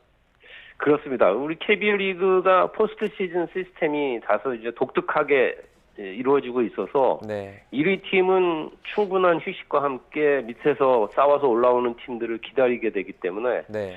대부분 역시 그 정규 시즌 우승팀이 한국 시리즈에서 우승한 확률도 아주 굉장히 높습니다. 네, 그리고 이제 뭐 가을 야구 얼마 남지 않았습니다. 마지막 티켓을 두고 순위 경쟁이 상당히 치열한데요. 한 10여 네네. 경기 남은 현재 상황에서 관전 포인트 어떤 것들이 있을까요? 정말 치열한 페널티 레이스 예상됐는데 역대 이런 시즌은 없었다는 평가인데요. 네. 뭐 대부분 8월이 지나면 어느 정도 이제 순위 윤곽이 드러나는데 올해는 그 앞서 얘기하신 그 6팀이 아직도 4위, 5위 자리를 두고 다툴 정도거든요. 네. 그런데 지난주가 지나면서 롯데와 NC의 5강 가능성이 조금은 희박해졌고 현재 두산과 KT가 반 게임 차 4, 5위, 또 SSG와 한화가 2.5게임 차로 5위를 추격을 하고 있거든요. 이 정도면 아마 시즌 마지막 날까지 가봐야 4위, 5위가 갈릴 거다라는 예상이 나올 정도로 마지막까지 정말 치열한 순위 싸움이 팬들에게 큰 관심을 끌 것으로 보입니다. 네, 지금 야구가 뭐 예능 프로그램 그리고 쇼츠로도 많은 사랑을 받고 있습니다. 뉴욕타임스가 재조명했던 그 야구 치어리더들의 삐끼삐끼라는 춤이 있는데요. 이것도 온라인 동영상 플랫폼을 정말 뜨겁게 달구고 있어요. 원래는 이게 상대 타자가 그 삼진 아웃 될 때 추던 그런 춤이라면서요. 이게 이제 기아 타이거즈의 치어리더들이 2년 전부터 시작을 했던 그런 춤인데요. 네. 어찌 보면 한국 프로야구의 그 흥겨운 응원 문화를 뭐 대표적으로 보여준다고 할 수가 있는데 동작도 간단하고 또 중독성이 있어서 동영상 플랫폼을 통해서 뭐 전 세계로 빠르게 퍼져 나갔고요. 특히 이제 뉴욕 타임즈 등 외신에서도 이걸 크게 다루고 또 국내는 물론 뭐 전 세계 유명인들이 그 댄스 챌린지로도 또 널리 퍼지면서 KBO 리그와 또 응원 문화 등이 조명되는 그런 계기가 되고 있습니다.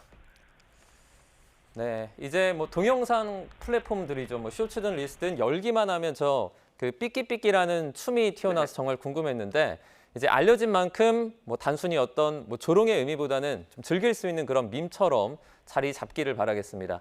민웅기 야구 해설위원과 프로야구 관전 포인트들 짚어봤습니다. 위원님 고맙습니다. 네, 고맙습니다.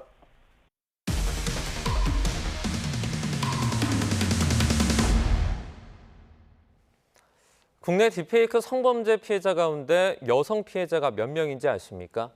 여성 피해가 대다수일 거라고 추정은 하지만 이 질문에 정확하게 대답할 수 있는 사람은 아무도 없습니다. 경찰에도 딥페이크 성범죄 피해자의 성별 통계가 없기 때문입니다. 전문가들은 사태의 심각성을 확인하고 근본 대책의 마련에 속도를 내기 위해서 성별 통계 분석이 반드시 필요하다고 지적합니다. 신규혜 기자가 단독 보도합니다. 딥페이크 범죄와 관련해 해외 보안업체가 발표한 보고서입니다. 딥페이크 음란물 웹사이트와 동영상 공유 채널을 분석한 결과 지난해 만들어진 딥페이크 동영상 피해자의 99%가 여성인 것으로 나타났습니다. 그런데 국내에서 딥페이크 성범죄 여성 피해자가 얼마나 되는지 통계를 찾는 건 쉽지 않습니다. 실제로 YTN 취재 결과 경찰에도 딥페이크 성범죄에 대한 성별 통계는 없는 것으로 확인됐습니다. 경찰은 성별은 시스템상 통계 항목에 없고 특히 피해자의 경우 가명으로 조서를 작성해 정확한 집계가 어렵다는 입장입니다. 하지만 전문가들은 문제의 심각성을 눈으로 확인하고 대책 마련에 속도를 내기 위해서는 성별 통계가 기본적으로 필요하다고 지적합니다. 추측을 넘어 실제로 여성 피해가 극단적으로 많다는 걸 직접 수치로 보면 사회 전반에 여성에 대한 인식 전환 등 근본적인 대책 마련에 추진력이 생길 거라고 강조합니다. 성별을 누락해서 분석을 했다는 것은 사실 이 문제를 그 원인과 본질을 제대로 보지 않겠다는 적극적인 의지가 개입된 결과로 보이거든요. 이 여성폭력 관련 지원 체계나 제도 정책 전반이 굉장히 잘못된 방향으로 설계될 우려가 커서 상대적으로 관심을 덜 받는 남성 피해 규모를 직접 살피는 건 역시 이들을 위한 대책 마련에 힘을 실을 것으로 보입니다. 가해자와 피해자의 성별에 따라 범행 동기와 피해 양상, 사건에 대한 접근 방식 등이 달라질 수 있는 만큼 성별 통계를 관리하는 건 효율적인 수사와 범죄 예방을 위해서도 중요합니다. 사회 인구학적 통계 자료를 통해서 수사의 과학성, 효과성을 높여야 한다고 생각합니다. 성별 통계를 갖고 있지 않다라고 하는 것은 보다 효과적이고 과학적인 수사에 있어서 매우 부적절한 상황이다. 딥페이크 성범죄 가해자와 피해자 모두 10대가 대다수라는 통계를 바탕으로 성인지 교육 강화 등 학교 내 대책이 잇따라 나오는 가운데 성별 통계 분석과 이를 활용한 범죄 예방책 마련도 시급하다는 지적입니다. YTN 신규입니다. 학생과 교원 등의 딥페이크 피해가 갈수록 커지고 있습니다. 교육부는 올해 들어서 지난 6일까지 발생한 딥페이크 신고 건수는 모두 434건으로 학생 588명과 교사 27명 등 모두 617명이 피해를 봤다고 밝혔습니다. 이 가운데 350건은 경찰에서 수사를 의뢰했고 184건은 삭제 지원을 요청했습니다. 교육부는 학생과 교직원을 대상으로 딥페이크 피해를 받고 있는 단계로 신고가 접수된다고 해도 가해자를 특정할 수 없어 학교폭력위원회 등의 후속 조치는 밟지 못하고 있다고 설명했습니다. 아파트 집 앞에서 50대 남성이 흉기에 숨져 경찰이 수사에 나섰습니다. 광주 서부경찰서는 오늘 오전 7시 반쯤 광주 서구 풍암동 한 아파트에 50대 남성이 쓰러져 있다는 신고를 받았습니다. A씨는 아파트 16층 자택 현관문 바깥에서 피를 흘린 채 심정지 상태로 발견돼 병원으로 옮겨졌지만 결국 숨졌습니다. 경찰은 타살의 무게를 두고 용의자를 추적하고 있습니다. 경기 김포경찰서는 모르는 여학생의 신체를 만지고 도주한 혐의를 받는 50대 A씨를 입건해 조사하고 있습니다. A씨는 지난 6일 밤 10시 40분쯤 경기 김포시 양촌읍에 있는 버스 정류장에서 고등학생 B양을 만지고 도망친 혐의를 받습니다. 현장에 출동한 경찰은 범행 장소 주변에서 A씨를 현행범으로 체포했습니다. 경찰 관계자는 A씨가 범행 당시 술에 취해 있었다면서 조만간 다시 불러 범행 이유 등을 조사할 예정이라고 설명했습니다. 유명인들이 음주운전을 했다 적발되는 일이 최근에 자주 일어났는데요. 자칫 큰 사고로 이어질 수 있는 음주운전의 위험성은 아무리 강조해도 지나치지 않습니다. 술을 마신 상태에서 운전대를 잡으면 어떤 상황이 벌어지는지 이현정 기자가 가상으로 체험해봤습니다. 혈중 알코올 농도 0.227% 만취 상태로 전동 스쿠터를 몬 그룹 BTS 멤버 슈가에 이어 숙취운전으로 무리를 빚은 전 프로야구 선수 장원삼까지 유명인들의 음주운전이 잇따르면서 비판의 목소리와 경각심이 높아지고 있습니다. 그렇다면 술을 마시고 운전대를 잡는 게 사고 위험을 얼마나 높일까? 음주 상태를 가정해 운전해 볼 수 있는 기기입니다. 먼저 혈중 알코올 농도 0.05% 정도를 설정해 보겠습니다. 가장 낮은 단계인데도 좀 어지럽고 시야가 흐릿합니다. 차선을 자꾸 넘나들게 되는데요. 경로를 이탈하였습니다.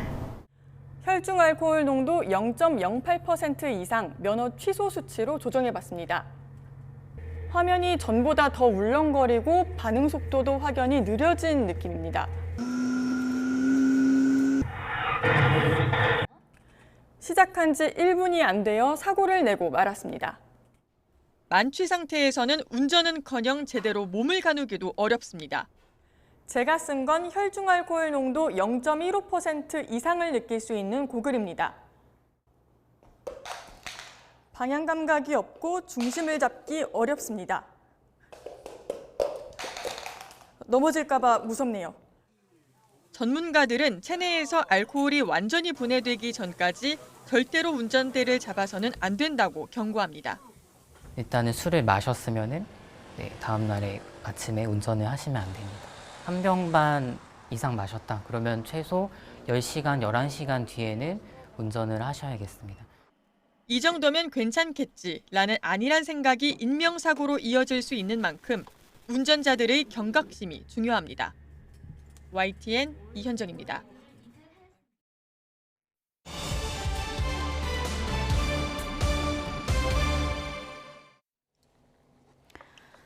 서울 아파트 가격 상승세가 이어지면서 신고가 거래들이 늘어나고 있습니다.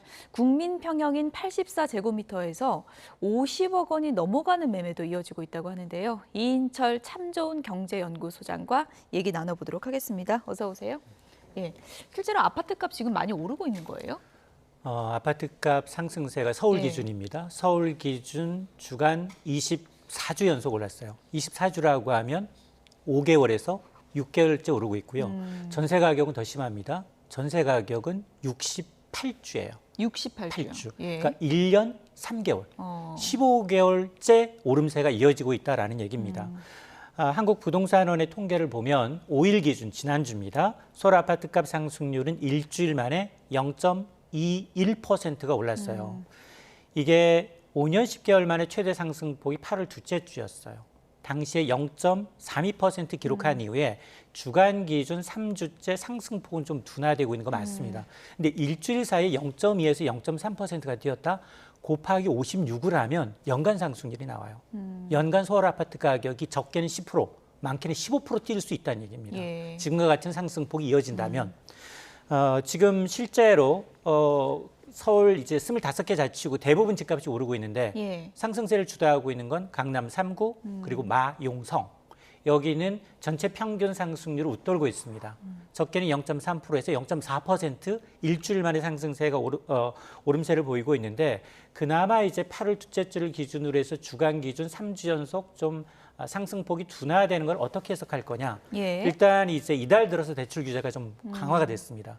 그러다 보니 지금 은행권에서 주택담보대출 받기 어렵고요. 그게 이금융권으로 이제 규제 범위가 더 넓어졌거든요. 그러다 보니까 대출 여건을 좀 감망하는 분위기가 있고요. 또 하나는 너무나 많이 올랐기 때문에 그 피로감으로 인해서 매물의 소진 속도가 좀 지연되고 있다라는 건데 이런 현상, 우리가 우려했던 건 서울발 집값 상승세가 수도권으로 확산되는 우려였는데 이런 분위기는 수도권도 이어지고 있습니다. 수도권의 지난주 아파트 상승률도 0.14%를 기록해서 2주 전 0.17%보다도 둔화되고 있는데 문제는 전세 가격이에요. 전세 가격이 지난주에 0.15% 오르면서 서울은 68주 연속 상승세인데 상승폭은 2주 연속 둔화되고는 있지만 좀처럼 전세 물건 부족 현상으로 인한 상승세는 좀 더 이어질 것으로 보입니다. 뭐 신고가 행렬 이어진다 그러는데 이제 강남 3구 중심으로 이어지다 보니까 뭐 이러다 보니까 양극화 더 심해지는 거 아니냐 나오고 있고 저희가 좀 구체적으로 사례를 살펴보면 원베일리가 84제곱미터 그러니까 국민 평형이 55억이요? 맞습니다. 같은 서울 하늘 아래 이게 지금 아파트 가격은 천양지차이 좀 양극화가 점점 심해지고 있다라는 저러면 건데 평당 얼마 정도 되는 거예요? 평당 1.6억 원입니다. 1억 6천만 원. 1억 6천만 원. 1억 6천만 원이라고 하면 4천만 원인 직장인 연봉을 한 푼도 안 쓰고 4년을 모아야 한 평 3.3제곱미터 가부좌에서 앉을 수 있는 자리고요.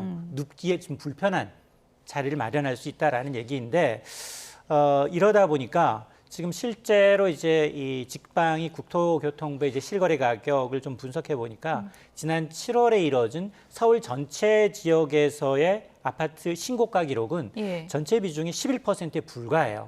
그런데 강남 3구는 8월 들어서 30%를 넘나들고 있습니다. 이 얘기는 뭐냐? 강남구는 8월 들어서 신고가 비중이 35%라는 얘기는 세 채 가운데 한 채가 2021년 이 최고가를 갈아치우고 있다라는 얘기이고요. 반면에 노도강이라고 하는 이른바 이제 상대적으로 아파트값이 좀 저렴한 이 구에서는 신고가액 비중이 5% 미만입니다. 예. 자, 그러다 보니까 지금 대출 규제가 2단계 스트레스 DSR이 도입되니까 오히려 아파트 시장의 지역 간 가격차가 좀 더 심화되고 있는 게 아니냐라는 건데 사실은 강남은 그들만의 리그예요. 현금 예. 부자들이 있기 때문에 대출 예. 규제에 크게 영향을 받지 않습니다. 다만 대출 규제가 강해지면 강해질수록 상대적으로 집값이 저렴한 싼 지역의 실수요자들이 규제 영향을 받고 있다는 겁니다. 예, 간략하게요. 그러면 이제 많은 분들이 매매 앞두고 고민을 하실 텐데 앞으로 이렇게 집값 상승세가 쭉 가는 거예요? 아니면 이제 좀 주춤하겠습니까? 일단 이번 대출 규제가 예. 서울과 수도권을 집중적으로 해요. 가상금리가 더 높아졌기 때문에 예. 그렇기 때문에 아마 주택 구매 수요, 거래량은 굉장히 줄어들 거예요. 그러다 보니까 그렇다면 집값이 과연 잡히는 건가? 이에 대해선 전문가들 의견도 엇갈립니다. 그렇군요. 왜냐? 크게 세 가지 이유예요.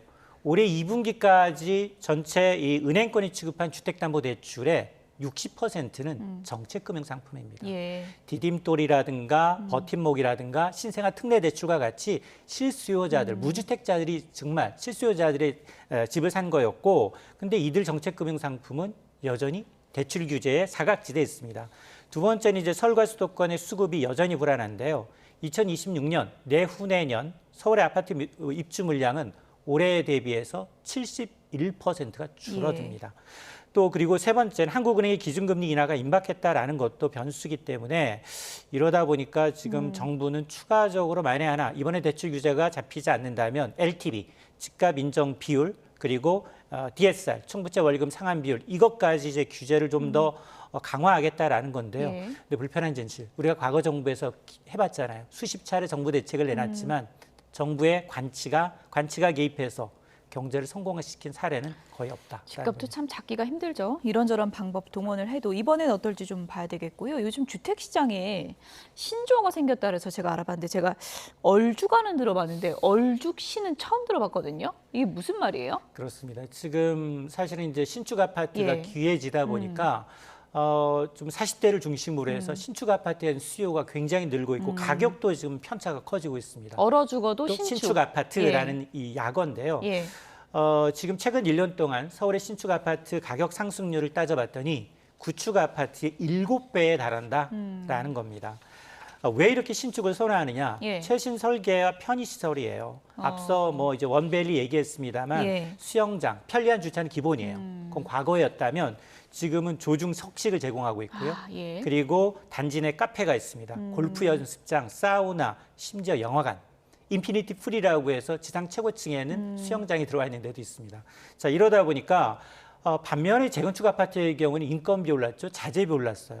그러니까 건축사들이 섣불리 도전하지 않고 있습니다. 예. 그런 걸 감안하다 보니 오히려 수익성이 점점 악화되고 있는데 이러다 보니까 이제 수익 좀 더 이제 가장이면서 자녀 교육을 좀 감안해서 40대 맞벌이 경우에는 신축 아파트를 이제 구매하는 경향이 두드러진데 예. 아마 이제 신축 아파트는 재건축이 돼야지만이 나오는 거잖아요. 근데 재건축 시장이 굉장히 좋지 않거든요. 또 올해도 걸리고요. 맞습니다. 예. 그러니까 이제 신축 선호 현상은 상당 기간 좀 이어질 것으로 보입니다. 그러니까 어차피 몸테크 오래 고생해봤자 크게 돈도 뭐 안 되고 뭐 이런 지금 분석인 건데 이게 당분간 좀 계속 될까요? 맞습니다. 실제로 신축 아파트의 이제 가격이 천정부지로 치솟으니 예. 두 번째 차기 선호하는 주택 유형이 어디냐? 5년 미만의 재건축 아파트, 예. 10년 미만의 재건축 아파트. 왜냐? 지하 주차장은 돼 있으면서도 커뮤니티가 이제 현재 신축과 거의 유사한 아파트 단지로 인기가 이어지고 있는데요. 앞서 제가 2026년까지 서울의 아파트 신규 입주 물량은 줄어듭니다라고 얘기했는데 아마 상당 기간 저는 이어질 것이라고 봅니다. 네, 그러니까 삶의 질이 그만큼 또 중요해지는 그런 문화를 반영한 것 같은데요. 추석 앞두고 또 이제 중요한 게 물가잖아요. 저도 얼마 전에 물가 상승률 둔화됐다고 보도를 해드렸는데 장 보면 이게 떨어진 건가? 그 체감이 잘 안 되더라고요. 맞습니다. 예. 지난달 소비자 물가 상승률이 1년 전에 비해서 2.0%예요. 한은의 목표 관리치에 부합하고요. 예. 3년 5개월 만에 최저 상승률이다라고 하는데 소비자들은 시장에 가보면 전혀 체감이 안 된다라고 예. 이제 불만을 토로하고 있는데요. 왜냐? 소비자들이 주로 사는 건 식품 물가거든요. 이 보면 추석을 앞두고 채소 가격, 과일 가격, 수산물 가격 대부분 가격이 많이 올랐어요. 특히나 채소 가격은 이 폭염하고 장마, 태풍으로 인해서 생육 자체가 좀 불안했고요. 과일 가격도 올해 들어서 처음으로 떨어졌다고는 하지만 지난해와 비교하게 되면 여전히 높은 상승률을 기록하고 있고 수산물도 불안합니다.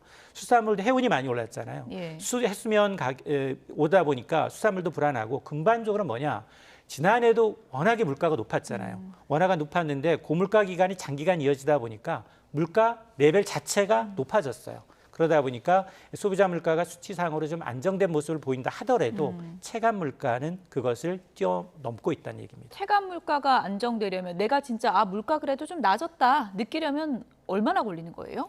이게 사실은 물가는 1년 전과 비교한 거여서 이게 굳은 살이 되는 거예요. 물가 지난해 2년 전에 5% 올랐고요. 지난해 3% 올랐다라고 하면 이미 8% 오른 데서 출발하는 거예요. 그러니까 올해 1, 2%만 올라도 체감상 10% 넘게 올랐다라고 하는 겁니다. 그러니까 그건 물가는 낮아지지 않는다. 다만 수입이 굉장히 많이 늘어서 물가 상승률을 초과할 정도로 수입이 늘게 되면 그래도 뭐 사과 가격 비싸지만 소비할 만하다라는 얘기가 나온 것이어서 실제적으로 내수가 살아나려면 이제 급여, 이제 임금이 올라야 합니다.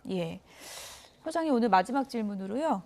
많은 분들이 이제 이자 내시는 분들 미국이 금리 얼마나 언제 내릴까 관심인데 이번에 뭐 내리는 거는 기정사실화된 것 같고 0.25냐 0.5냐 이게 지금 분수령인 것 같은데 어느 쪽 가능성이 높다고 보세요? 저는 0.25 가능성이 높다고 봅니다. 지금 실제로 이제 연준의 이제 기준금리를 가늠해 볼 수 있는 패드워치도 그렇고요. 9월 18일 현지 시간으로 FOMC 회의에서 B컷 가능성은 30%. 베이비컷 0.25% 인하 가능성은 70%로 반영하고 있는데 문제는 뭐냐? 올해 연준의 회의가 3번 남아 있어요. 9월, 11월, 12월. 근데 11월, 12월은 B컷 가능성이 둘 다 높습니다. 이거는 이전의 전망치 그래도 올해는 한 번 정도야. 에서 2번으로 더 이제 확대가 된 건데요. 이게 호재냐라고 물으시면 저는 악재라고 봅니다. 왜요? 왜냐? 0.5% 금리 내리면 좋지 않나요? 라고 할 텐데 그러면 미국의 정책 당국자인 연준마저도 미국의 경기 침체를 인정하게 돼요. 피벗은 현실화됐어요. 통화정책의 전환 확실한데 통화정책은 한국모함과 비슷합니다. 서서히 하게 되면 대응할 수 있어요. 근데 급격하게 휩쓸린다면 이거는 예측이 불가능합니다. 그러다 보니까 저는 이제 9월에는 베이비 스텝 가능성이 상당히 높다. 만에 하나 미국이 선제적으로 B컷을 한다라고 하면 금융시장 더 충격이에요. 주식시장 빠지죠. 국제유가 15개월 만에 최저치예요. 가상자산의 비트코인 지금 7,400만 원대입니다. 그러다 보니까 아마 자산시장에 상당한 변화가 있을 수 있어서 이번 주 이제 발표되는 미국 경제지표에 따라서 일희할 수밖에 없는데 특히 물가지표보다도 미국은 제조업이나 물가가 아니라 사실은 소비예요. 그러니까 고용과 소비가 얼마나 위축되는가에 따라서 아마 B컷이냐 베이비컷이냐로 할 것으로 보입니다. 어쨌든 B컷이냐 베이비컷이냐에 상관없이 우리도 또 인하 신호를 따를 수밖에 없을 텐데 그럼 한국은행은 10월쯤 내릴까요? 어떻게 그렇습니다. 보세요? 아직 저의 전망은 미국이 일단은 9월에 이제 한 단계 금리를 낮추게 되면 아마 이제 물가가 일단 2% 수준으로 안정돼 있는데 내수 부진이 굉장히 장기화되고 있거든요. 그렇게 되면 한국은행은 10월경에 아마 한 단계 금리를 인하할 것으로 예상이 됩니다. 어쨌든 뭐 또 인하 신호가 떨어지면 물가에는 어떤 변수가 될지 이것도 좀 봐야겠네요. 이인철 참 좋은 경제 연구소장이었습니다. 고맙습니다.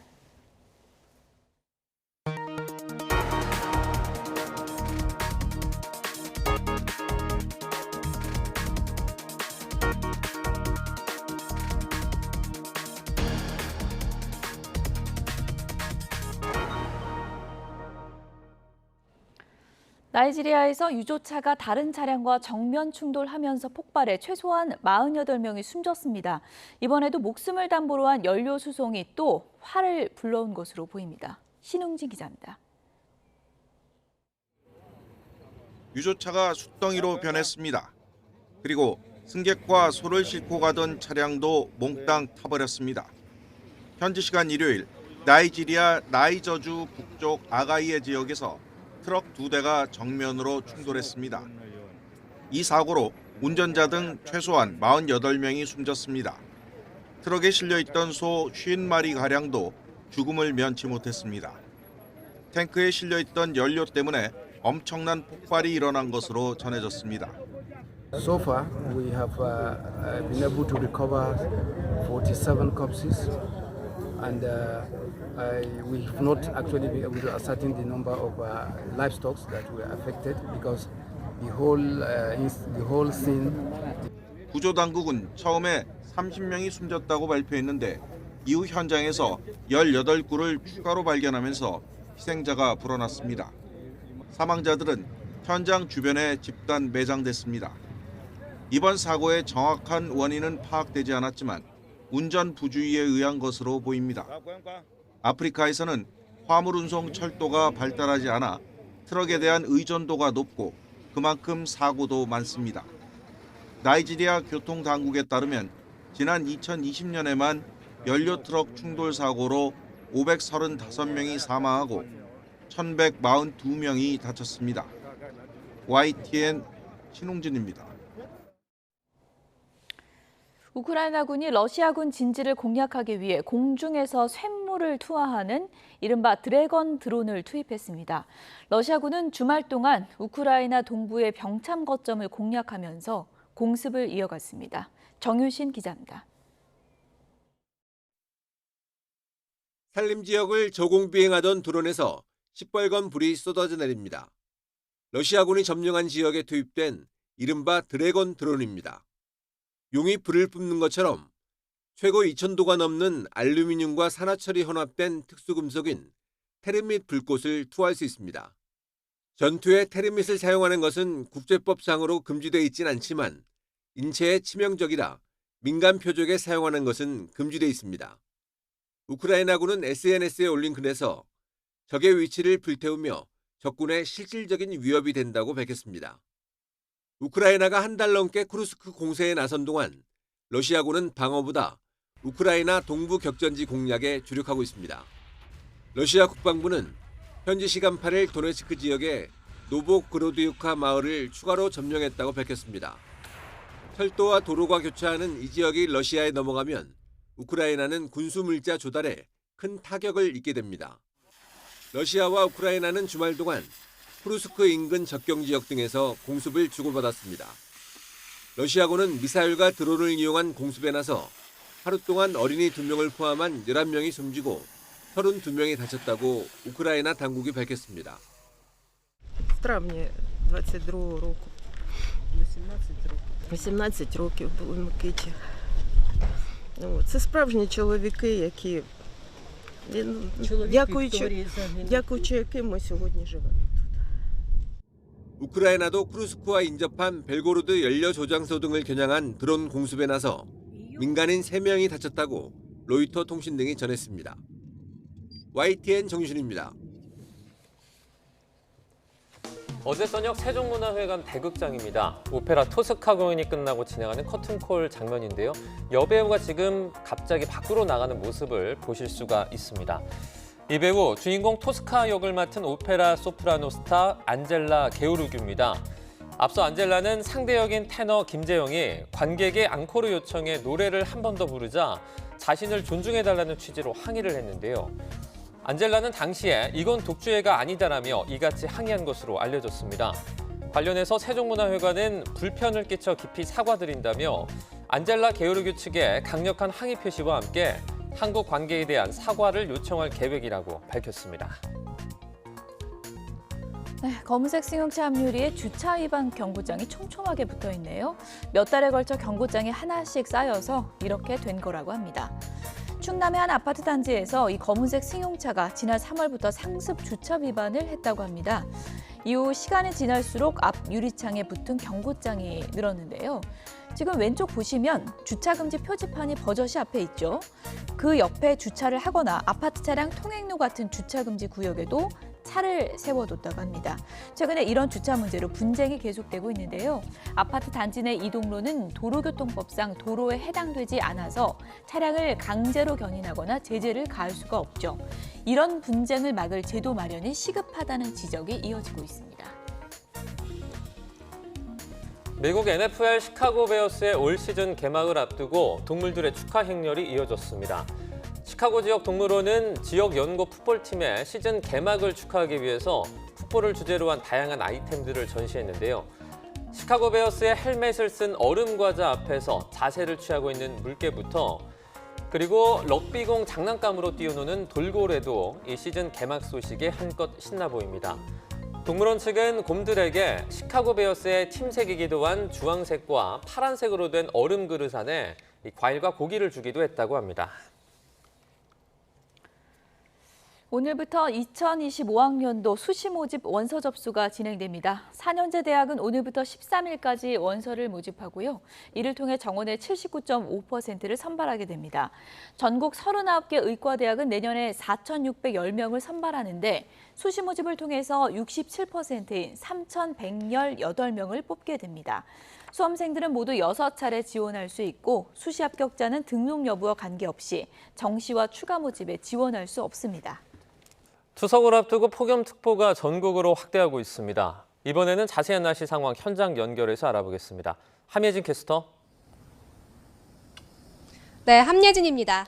네, 9월 중순이 가까워지고 있는데 여전히 폭염의 그늘을 벗어나진 못한 것 같아요. 네, 그렇습니다. 오늘도 늦더위가 이어지면서 한여름처럼 덥습니다. 현재 서울 기온은 32도까지 올랐고 한낮에는 더위의 기세가 더 강해지면서 33도까지 치솟겠습니다.